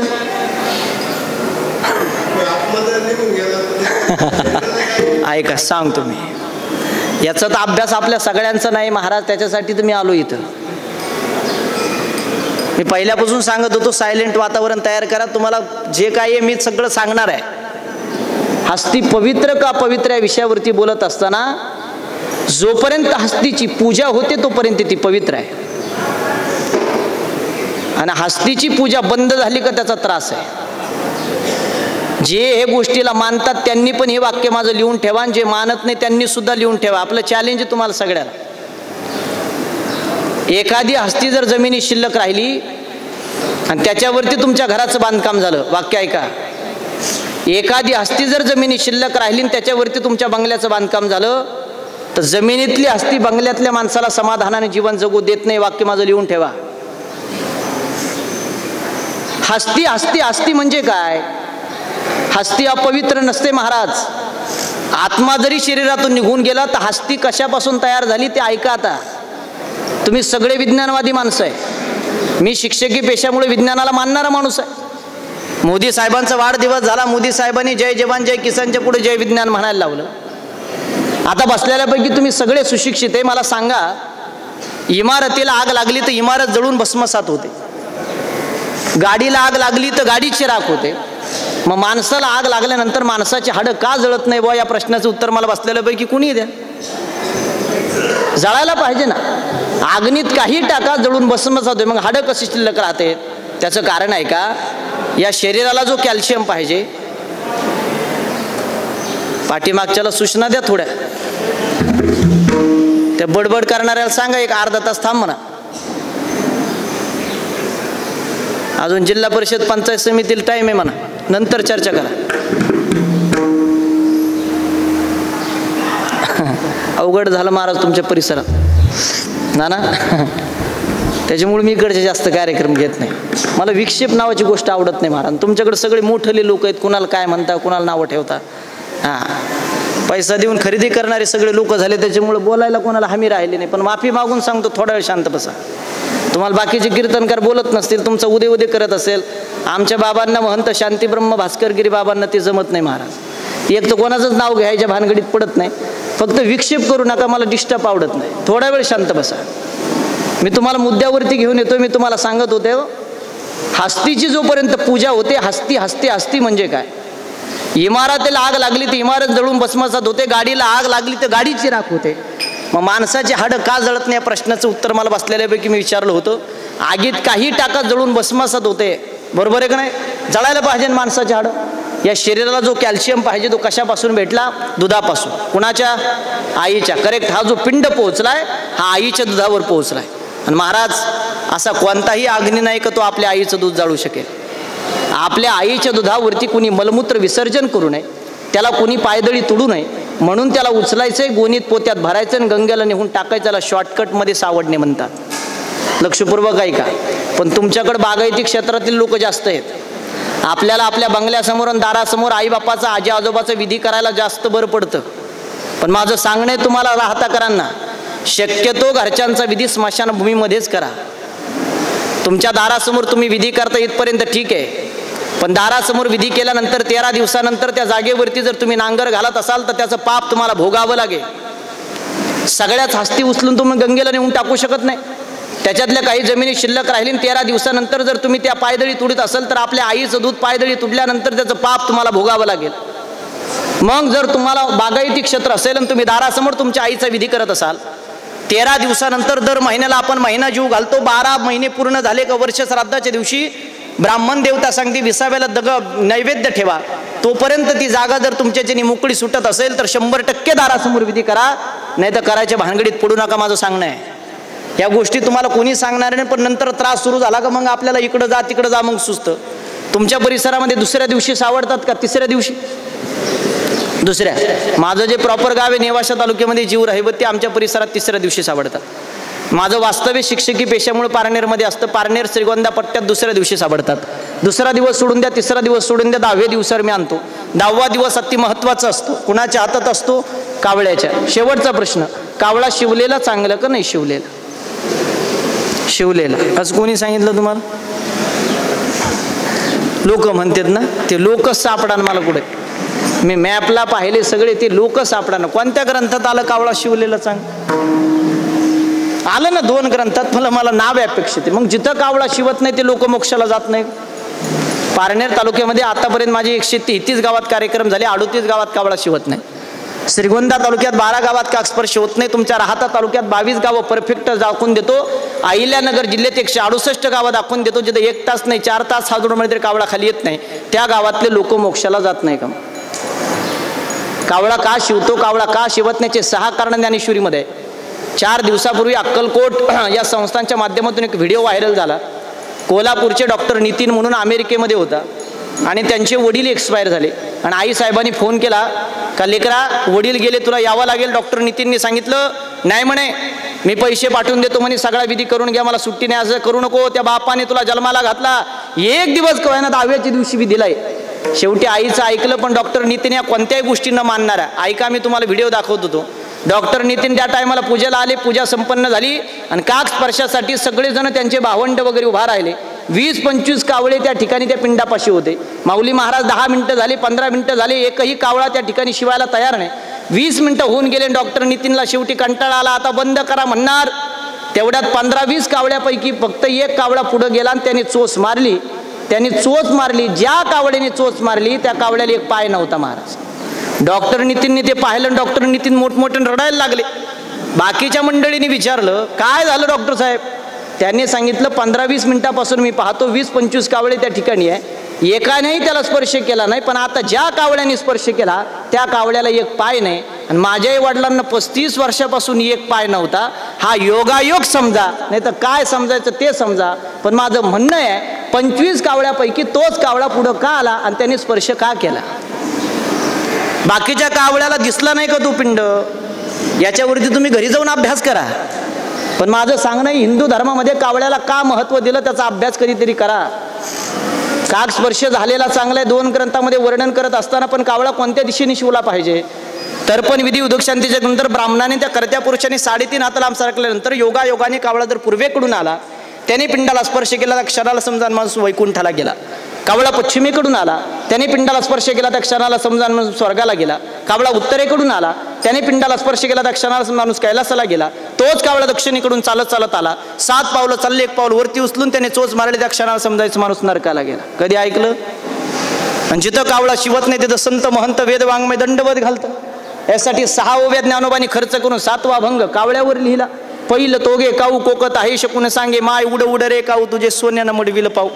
पक्ष्यांचा राजा मोर असताना कावळ्याला भंग का आल्यावा ज्ञानोबानी, असा उगले महाराजाचा प्रश्न आहे. फुलांचा राजा गुलाब असताना मोगरा फुलला का म्हणावा, असा माझा प्रश्न आहे. नदीत नदी पवित्र नर्मदा मैया का, अशा अनेक प्रश्न आहे. पण लोक लय अक्कलकोटे महाराज लोकांपेक्षा 10 पटीने पुढे आहेत. काय प्रश्न विचारतील सांगता येत नाही. मी महेश दादा लांडगे साहेबाकडे कीर्तन केलं, पिंपरी चिंचवडला कीर्तन केलं. महेश दादाकडे माझं संत पूजन होतं म्हणून त्यांच्या बंगल्यावरती गेलं. जेवायला बसायचं की ॲडव्होकेट माणूस माझ्या भेटीला आला. मला उगले महाराजाला भेटायचं. आमदाराच्या घरी थोडी प्रोसेस, नाव वगैरे घेतलं, आत सोडलं, माझ्या शेजारी खुर्ची टाकून बस. मला म्हणे उगले महाराज 63 वर्ष वय चालू आहे म्हणे माझं. म्हणलं बरं, तुमचं किती चालू आहे. म्हणलं रनिंग 26-27 चालू आहे आता. मला म्हणे 63 वर्ष वयात आजपर्यंत मी कधी कुणाचा फॅन झालो नाही. गड्या पण 2 तास तुमचं कीर्तन ऐकलं, आपण तुमच्या विचारांचा फॅन आहे. माफी मागून एक प्रश्न विचारू का म्हणे. आता त्यांनी प्रश्न कसा विचारला मग तुम्हाला त्याची हुशारी कळेल. म्हटलं काय हरकत नाही, फॅन म्हणल्यावर विचार. मला म्हणे अनेक कीर्तनकाराचे कीर्तन मी ऐकले. कीर्तनकार सांगतात घरातून माणूस निघून गेला का 10 दिवस त्याचा आत्मा घरामध्ये वास्तव्य करतो म्हणे. 10व्या दिवशी कावळा शिवला का त्याचा आत्मा पुढील प्रवासाकडे निघतो म्हणे.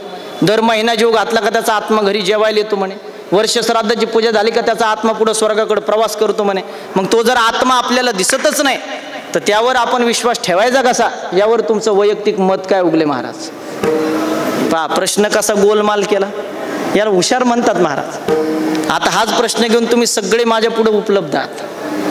कैलासवासी रंबाजी भाऊ जाऊन 1 वर्ष झालं. एका वर्षामध्ये रंबाजी भाऊ त्यांच्या मुलाला दिसले नाही, त्यांच्या मुलीला नाही, त्यांच्या बहिणीला नाही. नातेवाईका गावकीचा आणि भावकीचा विषय तर लय लांबचा राहिला.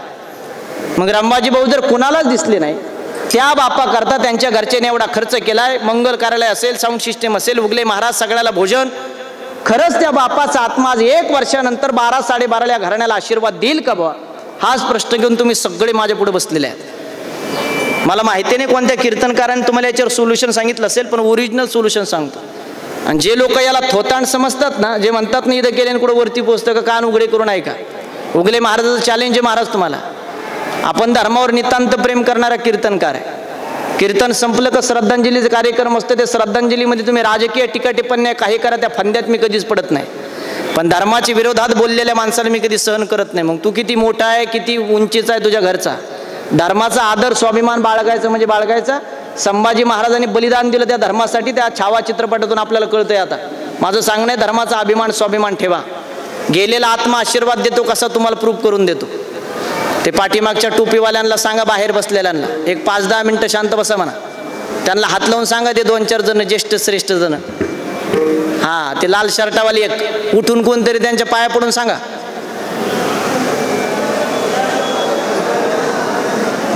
त्यांना म्हणा जेवायला पाहून नंतर आहे.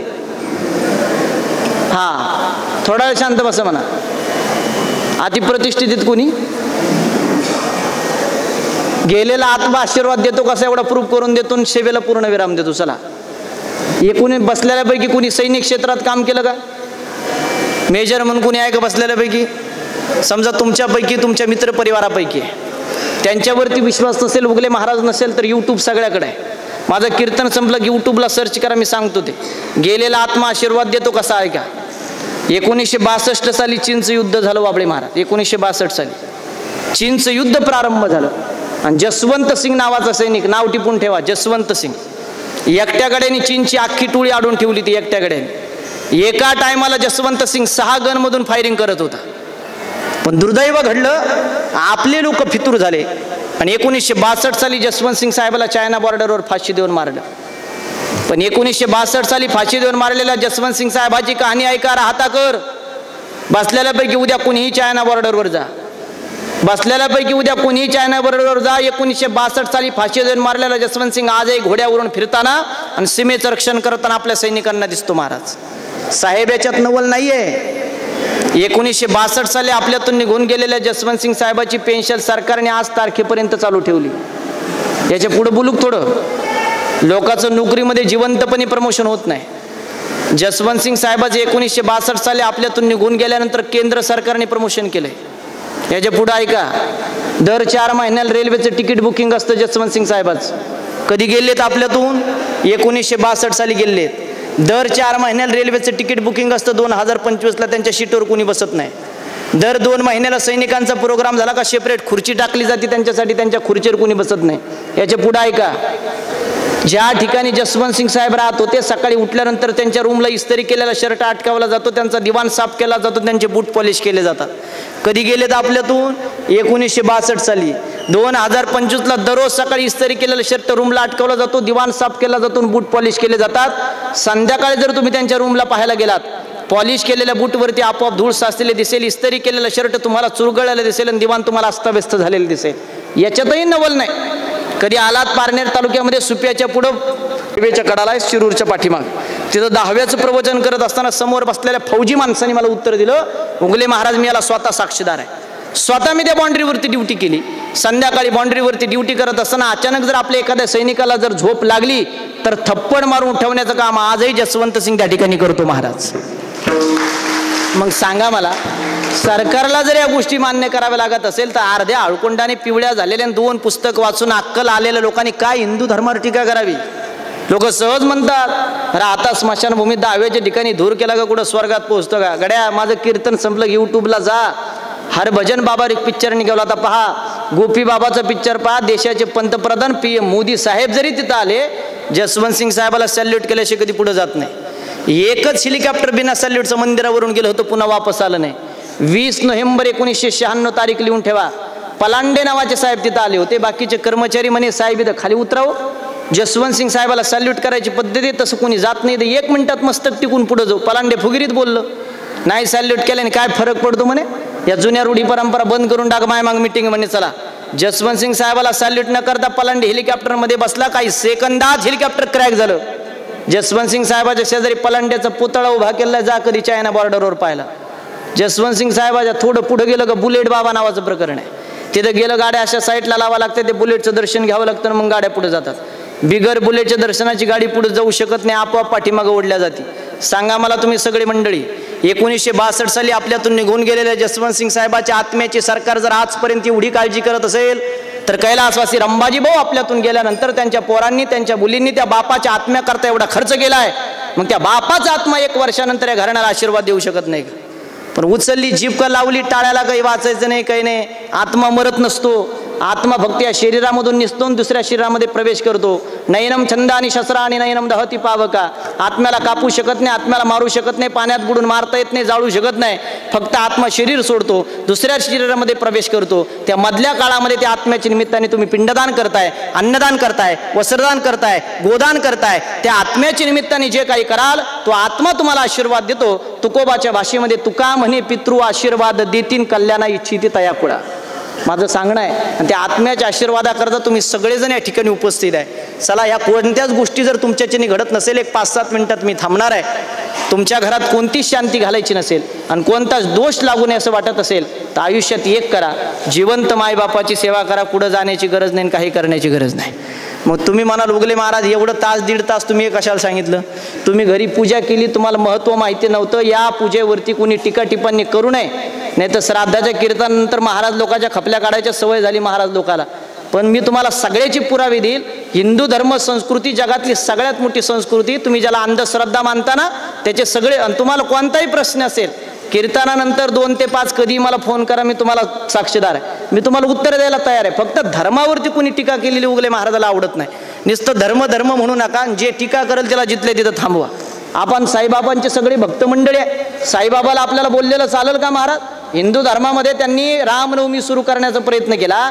त्या साईनाथांच्या चरणी सांगतो धर्माच्या विरोधात कोणाला बोलू देऊ नका.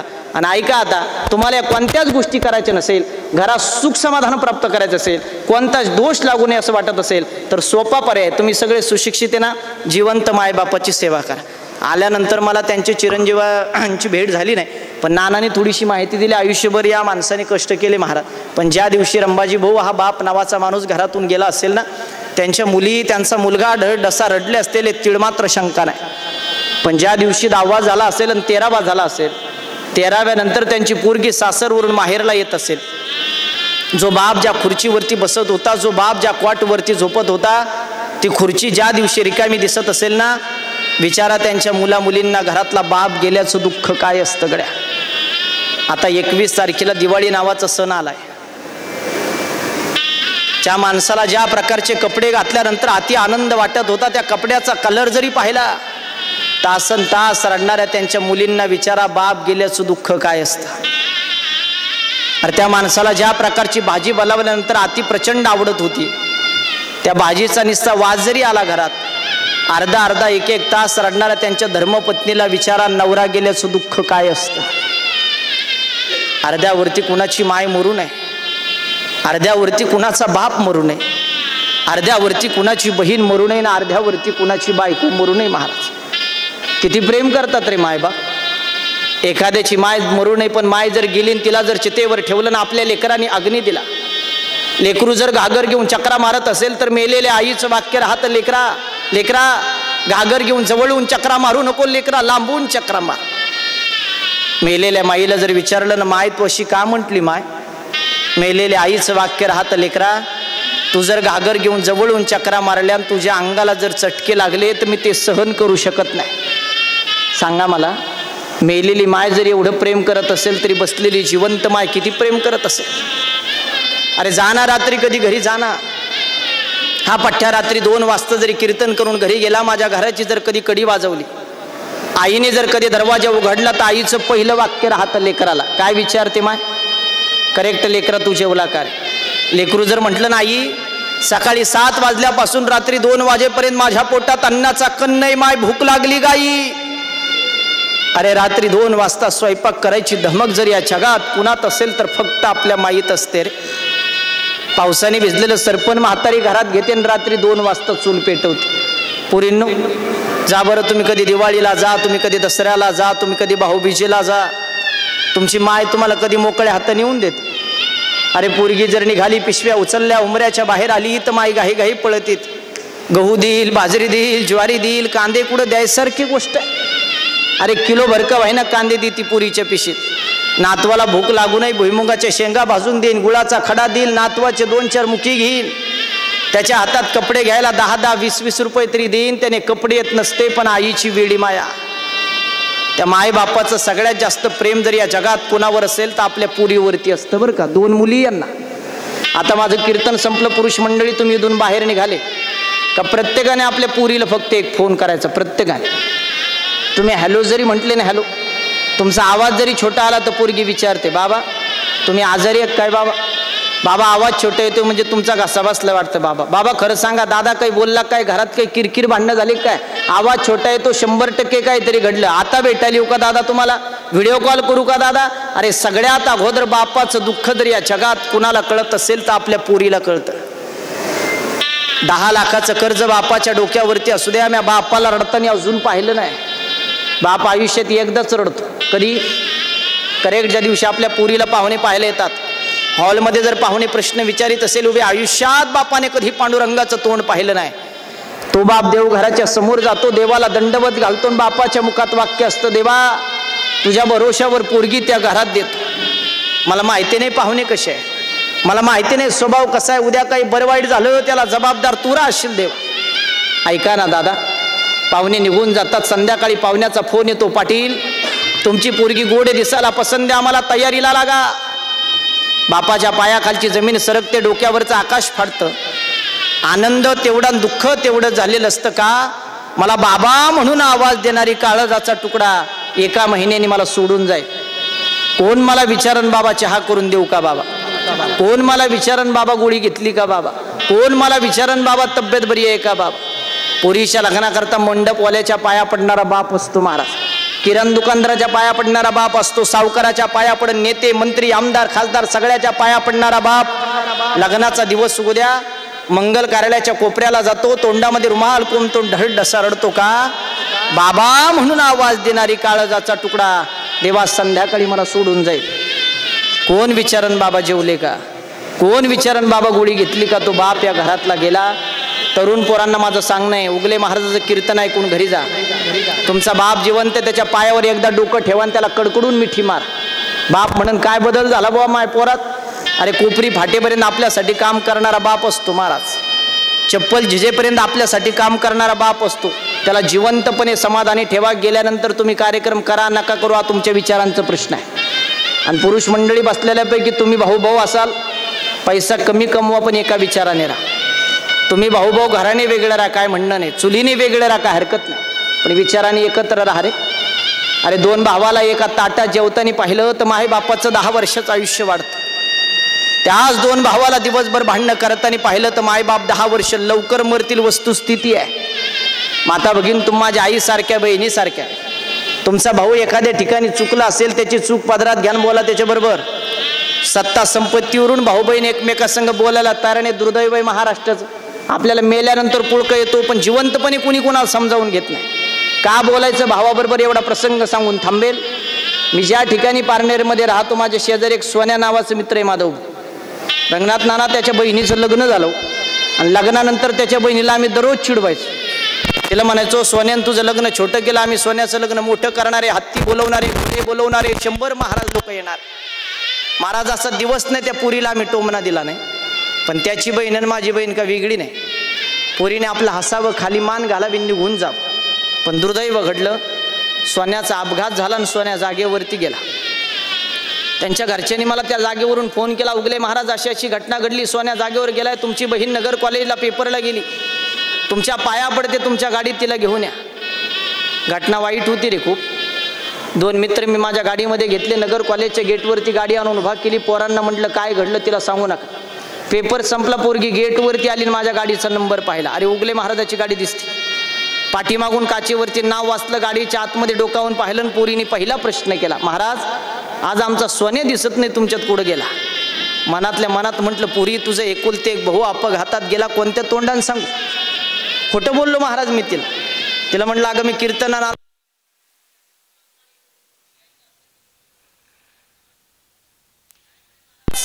मला चहा प्यायचं म्हणे. पुरी तुझा एकुलते एक भाऊ अपघातात गेला, अंत्यविधीसाठी सारं गाव तुझी वाट पाहते, कोणत्या तोंडाने चहा पाजू तुला? पोरगी ऐकायला तयार नाही, गाडीच्या खाली उतरली, हसत होती, चहा बिस्किट खात होती. घरी काय घडलं पत्ता नाही. पण ज्या ठिकाणी मी राहतो माझ्या शेजारच्या बिल्डिंगला गर्दी जमलेली, पुरीला नेहून सोडलं, तोपर्यंत सोन्याची बॉडी हॉस्पिटलला होती.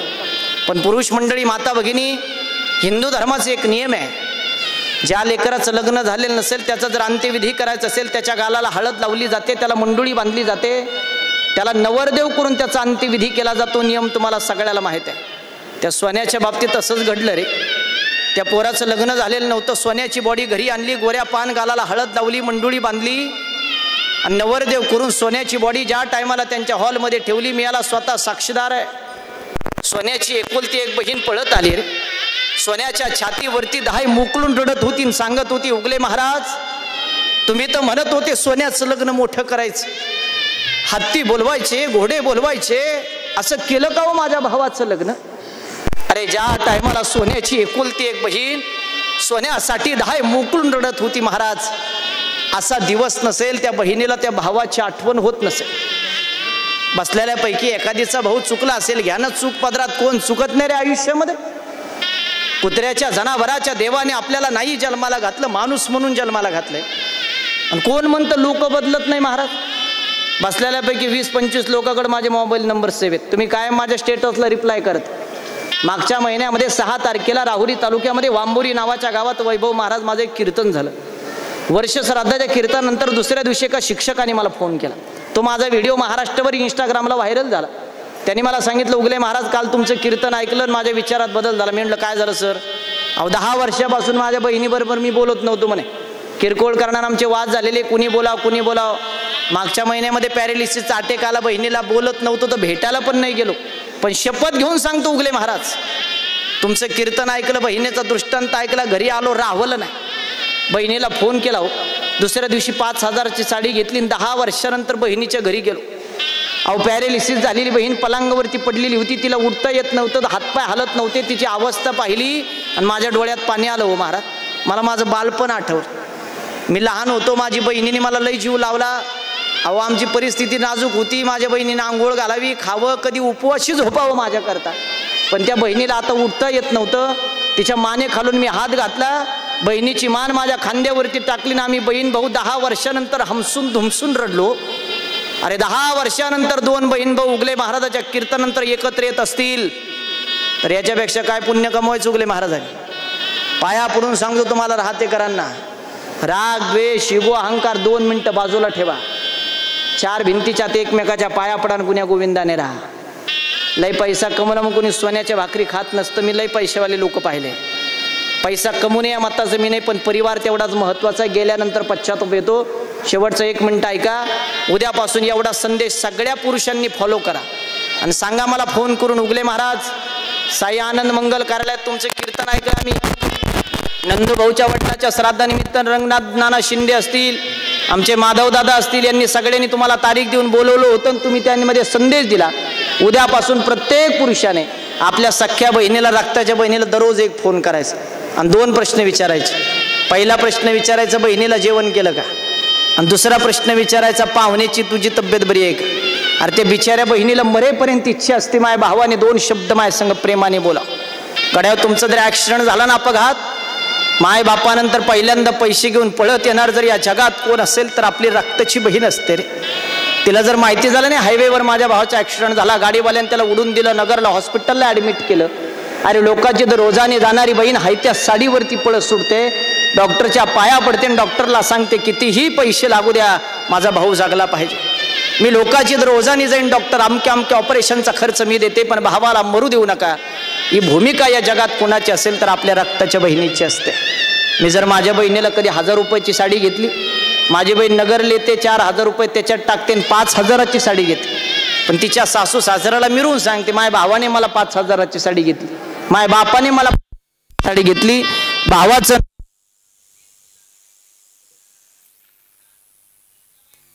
मला आली नसती तर ज्ञानोबा आपल्याला कदापि दिसले नसते. एवढं प्रबोधन माझं घरी न्या. उजव्या हाताला माय असावी, डाव्या हाताला बहीण असावी. या दोन्हीचा आशीर्वाद तुमच्या पाठीशी असेल तर जगाचा बाप तुम्हाला कधी दुःख देणार नाही. परमार्थ थोडा लांब ठेवा, कुटुंब व्यवस्था थोडी सांभाळा. तुमच्या सगळ्यांच्या डोळ्यात पाणी आलं माता भगिनी, पुरुष मंडळी, मी दिलगिरी व्यक्त करेन.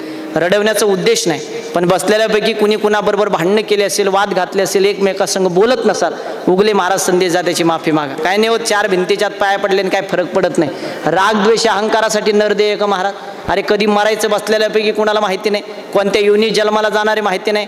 कशाला राग द्वेष अहंकार करता? प्रत्येक क्षण समाधानाने जगा. मराठवाड्यात गेलो होतो मी कीर्तनाला. अरे आदल्या दिवशी निवांत झोपलेले लोक, पाणी प्रचंड आलं तर त्या पुरात गेले रे. आपल्याला सुखरूपे साईबाबांच्या आपल्यावरती कृपा, आपल्या डोक्याच्या केसाला धक्का लागला नाही. आनंदासाठी जीवन आहे, त्याला बर्बाद करू नका राग द्वेषाने. एवढा संदेश माझा घरी न्या. प्रवचन असेल, दहाव्याचं कीर्तन असेल, श्राद्धाचं सप्ताह असेल, काला असेल, ज्या ज्या तरुण पोरांनी माझा हा प्रसंग ऐकला, मी म्हाताऱ्या लोकांसाठी जास्त कीर्तन प्रवचन करत नाही. ज्या ज्या तरुणांनी माझा हा मायबापाचा प्रसंग ऐकला, 80-85 पोरांची यादी महाराज माझ्याकडं. मायबापातून वाहिली राहणारे पोरं सुद्धा मायबापात राहायला गेले, याच्यापेक्षा काय सार्थक केला का? तुमच्यापैकी आज 2च जणांच्या विचारात बदल झाला. आजचं कीर्तन सक्सेस. पोरांनो कधी बाजारात गेला, 10,000ची साडी बायकोला घ्या, 1000 रुपयाचं लुगडं आईला आणा, 5000चे कपडे पोरांना घ्या, 500 रुपयाची कुपरी बापाला आणा. पण तुका म्हणे माय बापे अवघी देवाची स्वरूपी. एवढं प्रबोधन घरी न्या. 10व्यापर्यंत विद्याला वेळ माझा संपलाय. 11 दिवशी बलिदान, 12 दिवशी भूदान, 13 दिवशी अन्नदान, 14 दिवशी वस्त्रदान, 15 दिवशी जलदान, 15 दिवस एका वर्षाने श्राद्ध, दुसऱ्या वर्षी जीवश्राद्ध, तिसऱ्या वर्षी मोक्षश्राद्ध. घरातून माणूस निघून गेल्यानंतर त्याच्या पोराचं लग्न 1 वर्षाच्या आत का करावं, नाही केलं तर 3 वर्षांनी का करावं? घरात मेलेल्या माणसाचे फोटो लावावे का, जरी लावले तर कोणत्या दिशेने तोंड करून लावावे, सगळ्या प्रश्नाचे उत्तर ब्रेक के बाद. झालेल्या सेवेला पूर्णत्वाकडे नेत असताना आपल्यातून निघून गेलेले रंबाजे भाऊचे चिरंजीवाला माझं एक सांगणे, नंदूभाऊला माझा एक नियम आहे नाना, ज्या घरात मी 10व्याचं प्रवचन करेल, श्राद्धाचं कीर्तन करेल, जो माणूस आपल्यातून निघून गेला त्या माणसाच्या नावाने एक झाड लावायचं आणि त्याचा फोटो मला पाठवायचा. आतापर्यंत मी 3,500-4,000 लोकांकडून वृक्षारोपण करून घेतले, कारण कोरोनाच्या काळामध्ये ऑक्सिजन अभावी किती लोक मेले सांगायची तुम्हाला गरज नाही. प्रत्येकाने एक झाड लावा, आपल्या लेकरासारखं त्याला जपा. पावसाळ्यामध्ये एवढा माझा संदेश सगळ्यांनी घरी न्या. कशासाठी झाड लावायचं, दारासमोर झाड असेल, झाड जसजसं वाढल आणि त्या झाडाखाली नंदूभाऊ एका दिवशी जरी बसले तर बापाने सावली धरायचा आभास त्यांना होईल आणि निसर्ग सुद्धा दोन्ही हेतू शुद्ध होतील. पाणी अडवा, पाणी जिरवान. माता भगिनी, पोरांना घरी ठेवू नका, घरातले भांडे विका, लेकरांना शिकवा. भगवान बाबा म्हणायचे जमिनी विका, पोरांना शिका. गावागावात ज्येष्ठ श्रेष्ठ एकत्र या, वाड्या वस्त्यावरती एखादं मंदिर कमी बांधा, गावातल्या शाळा डिजिटल करा, पैसा खर्च करायचा शिक्षणासाठी खर्च करा. ग्रामदैवताचे कळस सोन्याचे बसवायचे शिदुमत नाही आपलं, पण काही गावात गेल्या स्मशानाचे घाट 1.5 कोटी रुपयाचे जिल्हा परिषदेच्या खोल्या पडलेले हे दुर्दैव आहे. मी थोडं शिक्षणाला महत्त्व देणारा कीर्तनकार आहे आणि कधी आलेच आमच्या नेवाशा तालुक्यामध्ये जीव राहिबत्ती म्हणून माझं गाव आहे, देवगड शनी शिंगणापूरच्या जवळ, पण वास्तव्य माझं पारनेरमध्ये असतं शिक्षकी पेशामुळे. कोणी त्या पट्ट्यात आलात, मी आपल्या परिसरात श्राद्धाच्या कीर्तनाला सप्त्याला जिथं भेटेल तिथं 2 शब्द प्रेमाने बोला. उगले महाराज, अक्षय महाराज तुमचं प्रवचन कीर्तन दिदं ऐकलं बुवा, तेच 2 शब्द बरोबर येतात नाही. तुम्ही कितीही पैसे कमवले आणि मी कितीही बँक बॅलन्स कमावला, मेल्यावर कोणी बांधून नेत नाही. ती प्रथा अजून चालू झालेली नाही, ती प्रथा चालू पण होणार नाही. त्याच्यामुळं 2 शब्द प्रेमाने बोला एवढी अपेक्षा व्यक्त करतो. या राहता परिसराने माझ्यावर खूप प्रेम केलं महाराज.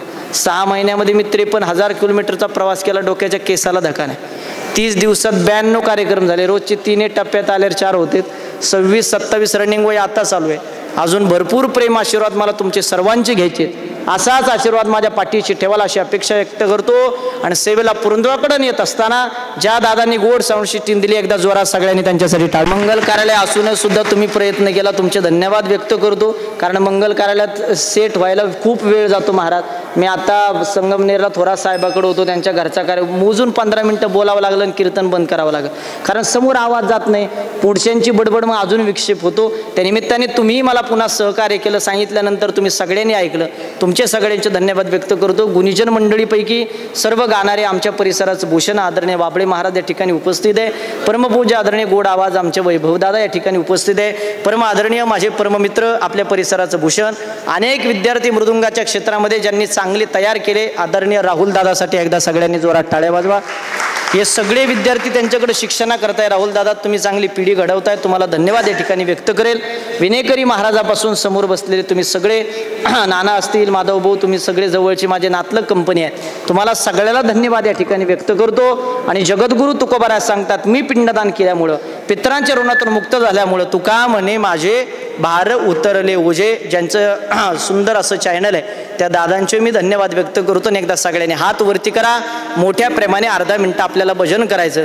या माणसाकडे आर्थिक संपत्ती पैसा किती आहे मला माहिती नाही, पण माणुसकीची श्रीमंती या माणसाने खूप कमावली. मला वाटलं नव्हतं एवढं लोक जमतील, पण एवढं मंगल कार्यालय पूर्ण भरलं. ही माणुसकीची श्रीमंती त्या नंदूभाऊकडे कायम राहावी अशी अपेक्षा व्यक्त करून एकदा अर्धा मिनिटं मला टाळू वाजवून दाखवा सगळ्यांनी. 1 2 शाबास, एका स्वरात.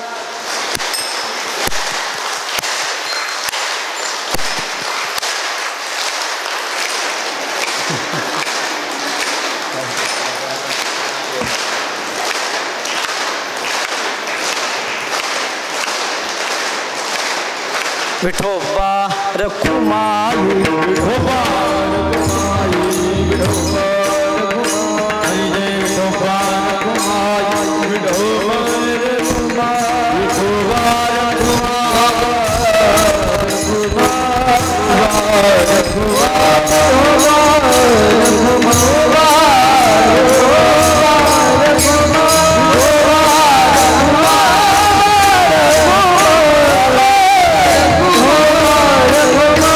विठोबा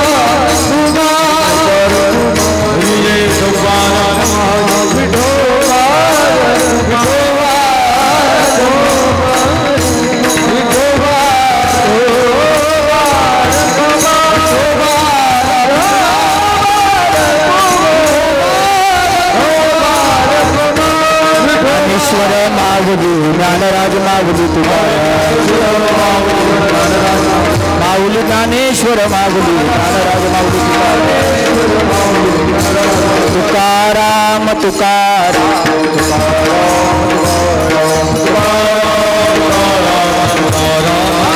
जय जय तुकाराम तुकाराम तुकाराम तुकाराम जय जय तुकाराम तुकाराम तुकाराम जय जय तुकाराम तुकाराम तुकाराम जय जय तुकाराम तुकाराम तुकाराम जगद्गुरु तुकोबाराय सांगतात मी पिंडदान केल्यामुळं माझं पितरांच्या ऋणातून मुक्तता झालो. 2 मिनिटात भैरवी होईल आणि कार्यक्रमाची सांगता श्रद्धांजलीनंतर पसायदानाने होईल. त्याच्यानंतर सगळ्यांनी समोर प्रतिमेला पुष्प अर्पण करून भोजन केल्याशिवाय कोणी जायचं नाही. सरळ सरळ मस्त भैरवी म्हणा 2 मिनिटामध्ये संपेल अशा पद्धती. तुका